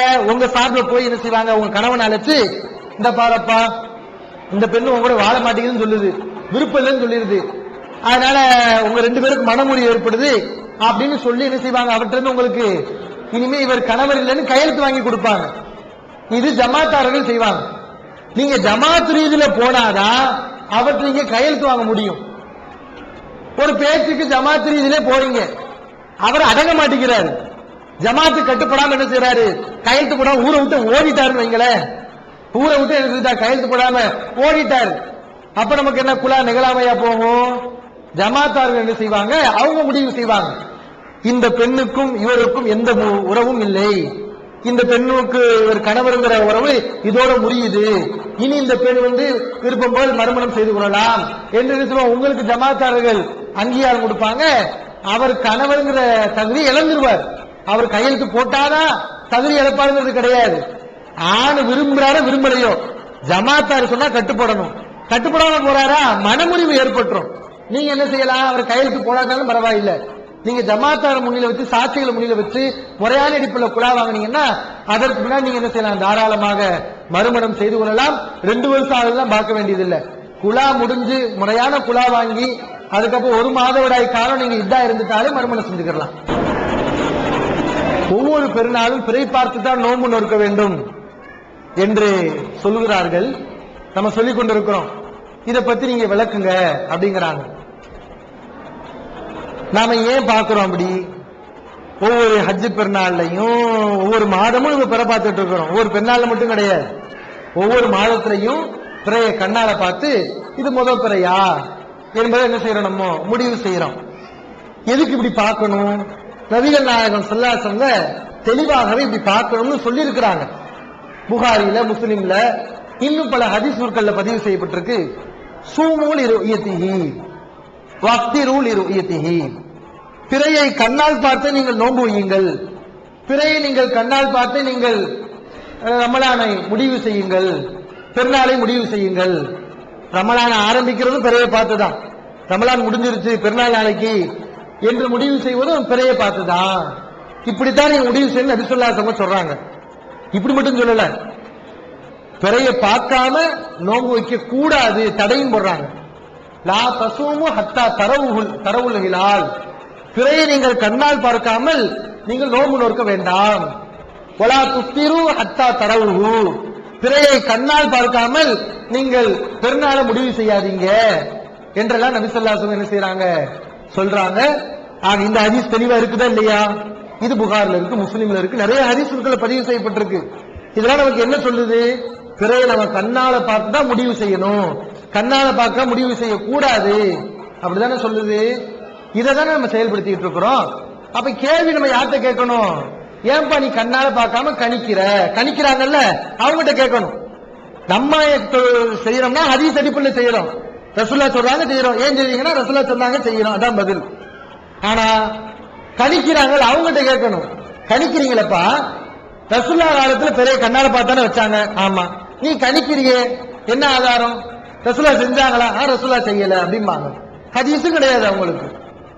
அப்ப கணிக்கிறது சர்வதேச பெற இதான் மார்க்கத்துல கூடாது.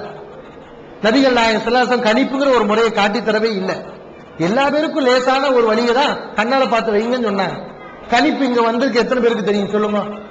கணிக்கிறது சொல்றாங்களே, இங்க வந்திருக்கக்கூடிய எத்தனை பேருக்கு கணிப்பு தெரியும்? உங்க எல்லா பேருக்கும் கணிப்பு தெரியுமா? தெரியாது. ரசூலுல்லாஹ் மக்களுக்கு தெரியாத விஷயத்தை சொல்ல மாட்டாங்க. ஆனா எல்லா பேருக்கும் தெரிந்த, எல்லோரும் கடைபிடிக்கக்கூடிய ஒரு அற்புதமான வழியை ரசூல் ஸல்லல்லாஹு அலைஹி வஸல்லம் சொல்றாங்க. நீ பிறைய பாரு, கண்ணுக்கு தெரியுதா? அப்போ நீ ரமலான் முடிவு செய். கண்ணுக்கு தெரியலையா?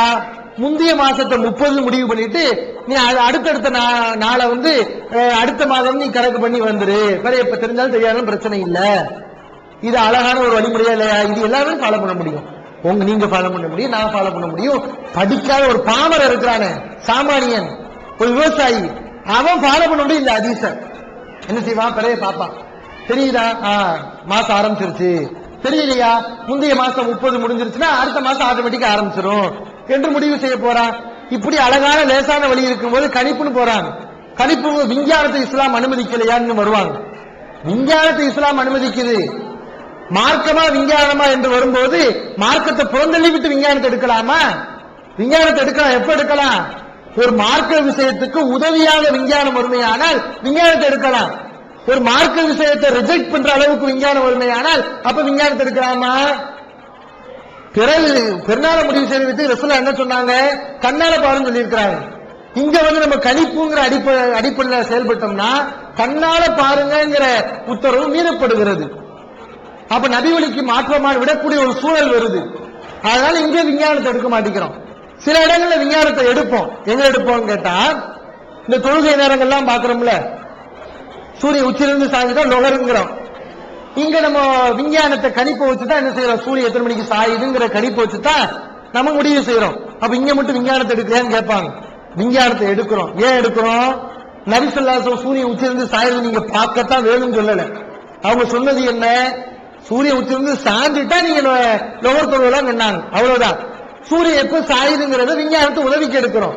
ஆனா பிறகு அப்படியா சொன்னாங்க? பாருன்னு சொன்னாங்க. பாரு, பார்க்காம வைக்காத அப்படின்னு சொல்லி இருக்கும்போது கணிப்புங்கிற அடிப்படையில் வந்தா பார்க்கணுங்கிற உத்தரவு விடப்படுது, அது மீறப்படுது. இதனாலதான் இங்க விஞ்ஞானம் நபி வழியை விடுவதற்கு காரணமாக அமையும் என்பதால இங்க விஞ்ஞானத்தை எடுக்க மாட்டேங்கிறோம்.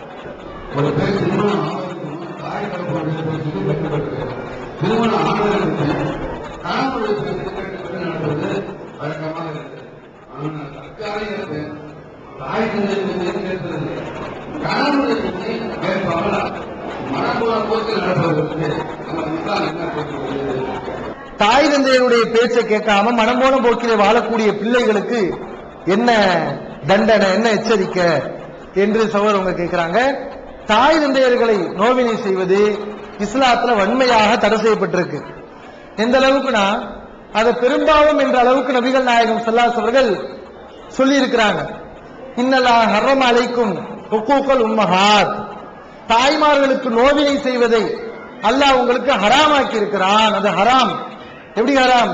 பன்றி இறைச்சி சாப்பிடுறது ஹராம் வழங்கி வச்சிருக்கோம்ல, சாராயம் குடிக்கிறது ஹராம் வழங்கி வச்சிருக்கோம்ல, விபச்சாரம் செய்யறது ஹராம் வழங்கி வச்சிருக்கோம்ல, அதே மாதிரி பெற்றவங்களை நோவினை செய்வதும் ஹராம், அது பாவம் என்று மார்க்கம் என்ன செய்கிறது? சொல்லி காட்டுகிறது. இந்த பெற்றவங்க மனசு புண்படும்படி நடக்கிறாங்கல்ல, இவங்க எல்லாம் சொர்க்கத்துல நுழைய முடியாது என்று நபி ஸல்லல்லாஹு அலைஹி வஸல்லம் சொல்றாங்க. லா யதுகுல் ஜன்னா, சொர்க்கத்தில் நுழைய முடியாது. வலா ஆக்குன், தாய்ந்தர்களுக்கு நோவினை செய்கிறானே அவன் சொர்க்கத்தில் நுழைய முடியாது என்று என்ன செய்யறாங்க? நபி ஸல்லல்லாஹு அலைஹி வஸல்லம் சொல்றாங்க. குழந்தைகள் தாய் தந்தையருடைய விருப்பத்தில் தான் அவர்கள் சொர்க்கத்தை அடைய முடியும். நபிகள் நாயகம் ஸல்லல்லாஹு அலைஹி வஸல்லம் பல சந்தர்ப்பத்தில் சொன்னாங்க. ஒரு முறை சொன்னாங்க, வயது முதிர்ந்த பெற்றோர்களை பெற்று அவர்கள் மூலம் எவன் சொர்க்கம் பெறவில்லையோ அவன் மூக்கு மண்ணை கவட்டும், அவன் நாசமா போயிருவான் என்று நபி ஸல்லல்லாஹு அலைஹி வஸல்லம் சொல்றாங்க. குறிப்பா யார சொல்றாங்க? வயது முதிர்ந்த பெற்றோர்களை சொல்றாங்க. ஏன்னா அந்த பருவத்துலதான் பெற்றோர்கள் சில சங்கடங்களை பிள்ளைகளுக்கு தருவார்கள். ஆனாலும் கூட பிள்ளைங்க என்ன செய்யணும்? பெற்றவங்களை மறந்துடக்கூடாது. பெற்றவங்க தரக்கூடிய கஷ்டங்கள் சிரமங்களை எல்லாம் பார்த்துட்டு சீ என்று கூட சொல்லிடாத. ஒலா தக்குல்லஹுமா உஃபின், சீ என்று கூட உன்னுடைய பெற்றோரை நீ சொல்லிடாத. ஒலா தன்ஹருஹுமா, அவர்களை நீ விரட்டாதே. வகுல்லஹுமா கௌலன் கரீமா, அவர்களிடத்துல கண்ணியமான பேச்ச பேசு.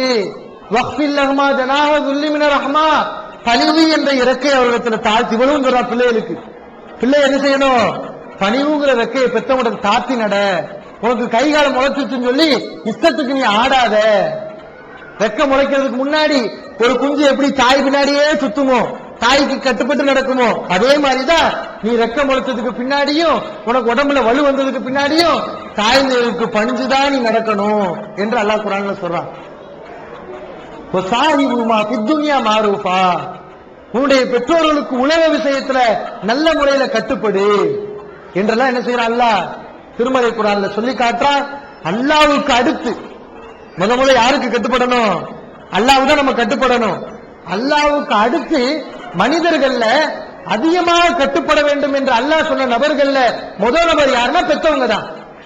பெற்றவங்களுக்கு கட்டுப்படும். வாலிதைனி இஹ்சானா, பெற்றோர்களுக்கு நல்லுபகாரம் செய்ய வேண்டும் என்று நம்ம வலியுறுத்தி சொல்லியிருக்கிறோம். இந்த மாதிரி நிறைய இருக்குது செய்திகள், ஆதாரங்கள்லாம். அதனால பிள்ளைகளுக்கு வெற்றிங்கிறது பெற்றோரிடத்தில் அவர்கள் எப்படி நடந்து கொள்கிறார்கள், என்பதை பொறுத்துதான் பெற்றவங்களுக்கு மனசு நோவும்படி சிரமப்படும்படி அவர்கள் நடந்து கொண்டார்களே. ஆனால் எந்த அளவுக்கு சொன்னாங்க ரசூல் ஸல்லல்லாஹு அலைஹி வஸல்லம், பெற்றோரை திட்டுபவன அல்லாஹ் சபிக்கிறான் அப்படின்னு ரசூல் ஸல்லல்லாஹு அலைஹி வஸல்லம் சொல்றாங்க. அப்போ சஹாபாக்கள் கேட்கிறாங்க, அல்லாஹ்வின் தூதரே, ஒரு மனுஷன் தான் பெற்றவரை எப்படி சபிப்பான்? அவங்களுக்கு ஆச்சரியமா இருக்கு. பெற்றவங்களை போய் ஒரு பிள்ளை சபிப்பானா திட்டுவானா அப்படின்னு கேட்கிறாங்க.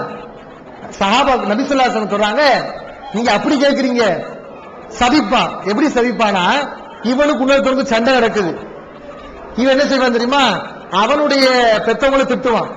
இப்ப அவன் சும்மா இருப்பானா? உன் உமாவை பத்தி எனக்கு தெரியாதா, உன் பெற்றவங்களை பத்தி தெரியாதா, அவன் என்ன செய்வான், இவன் திட்ட ஆரம்பிப்பான். அப்ப இது என்னது, நீ அவன் பெற்றவங்களை திட்டுறதுனால உன் பெற்றவங்களுக்கு நீ திட்டு வாங்கி கொடுக்கிற, இது நீ திட்டுறதுதான். எது கூட கூடாதுன்னு சொல்லுது, நீ திட்டுறது என்ன, நீ உன்னுடைய பெற்றோர்கள் திட்டு வாங்குவதற்கு நீ காரணமா இருந்தாலும் தப்பு, அது பெரிய பாவம். அப்படி நீ காரணமா நீ ஏதாவது ஒரு காரியத்தை பண்ணி உன் பெற்றவங்க அதனால திட்டு வாங்கினாங்கன்னு சொன்னா உனக்கு அல்லாஹ்வுடைய சாபம் இறங்குற அளவுக்கு நபி ஸல்லல்லாஹு அலைஹி வஸல்லம் சொன்னாங்கன்னு சொன்னா, அப்ப பெற்றவங்க விஷயத்தில் நம்ம எவ்வளவு கவனமாக கண்ணியமாக நம்ம நடக்க வேண்டியது இருக்கிறது என்பது நம்ம கவனத்துல. இதுதான் அந்த உபதேசம். அன்பிற்குரிய சகோதரர்களே, இந்த சபையில நம்ம நிறைய நன்மையான பிரயோஜனமான விஷயங்களை எல்லாம் தெரிந்து கொண்டோம். இன்னும் நிறைய ஏராளமான விஷயங்கள் நம்ம தெரிந்து கொள்ள வேண்டிய விஷயங்கள்லாம் இருக்குது. அதெல்லாம் நீங்க தொடர்ந்து தெரிய வேண்டியதாக இருந்தால் தீன் குல பெண்மணி, ஏகத்துவம், இந்த மாதிரி இதழ்களை வாங்கி படியுங்க. ஆன்லைன் பிஜே என்று இன்றைக்கு ஆன்லைன் பிஜேல எல்லா மார்க்க சந்தேகங்களுக்கும் விளக்கம் தரப்படுது. பலவிதமான சந்தேகங்கள் விளக்கம் தரப்படுது. அதையெல்லாம் படித்து உங்களுடைய அறிவை வளர்த்துக் கொள்ளுங்க. எதை நாம் கேட்டோமோ அறிந்து கொண்டோமோ அதன் அடிப்படையில் வாழக்கூடிய நன்மக்களாக அல்லாஹ் நாம் அனைவரையும் ஆக்கியல்வானாக.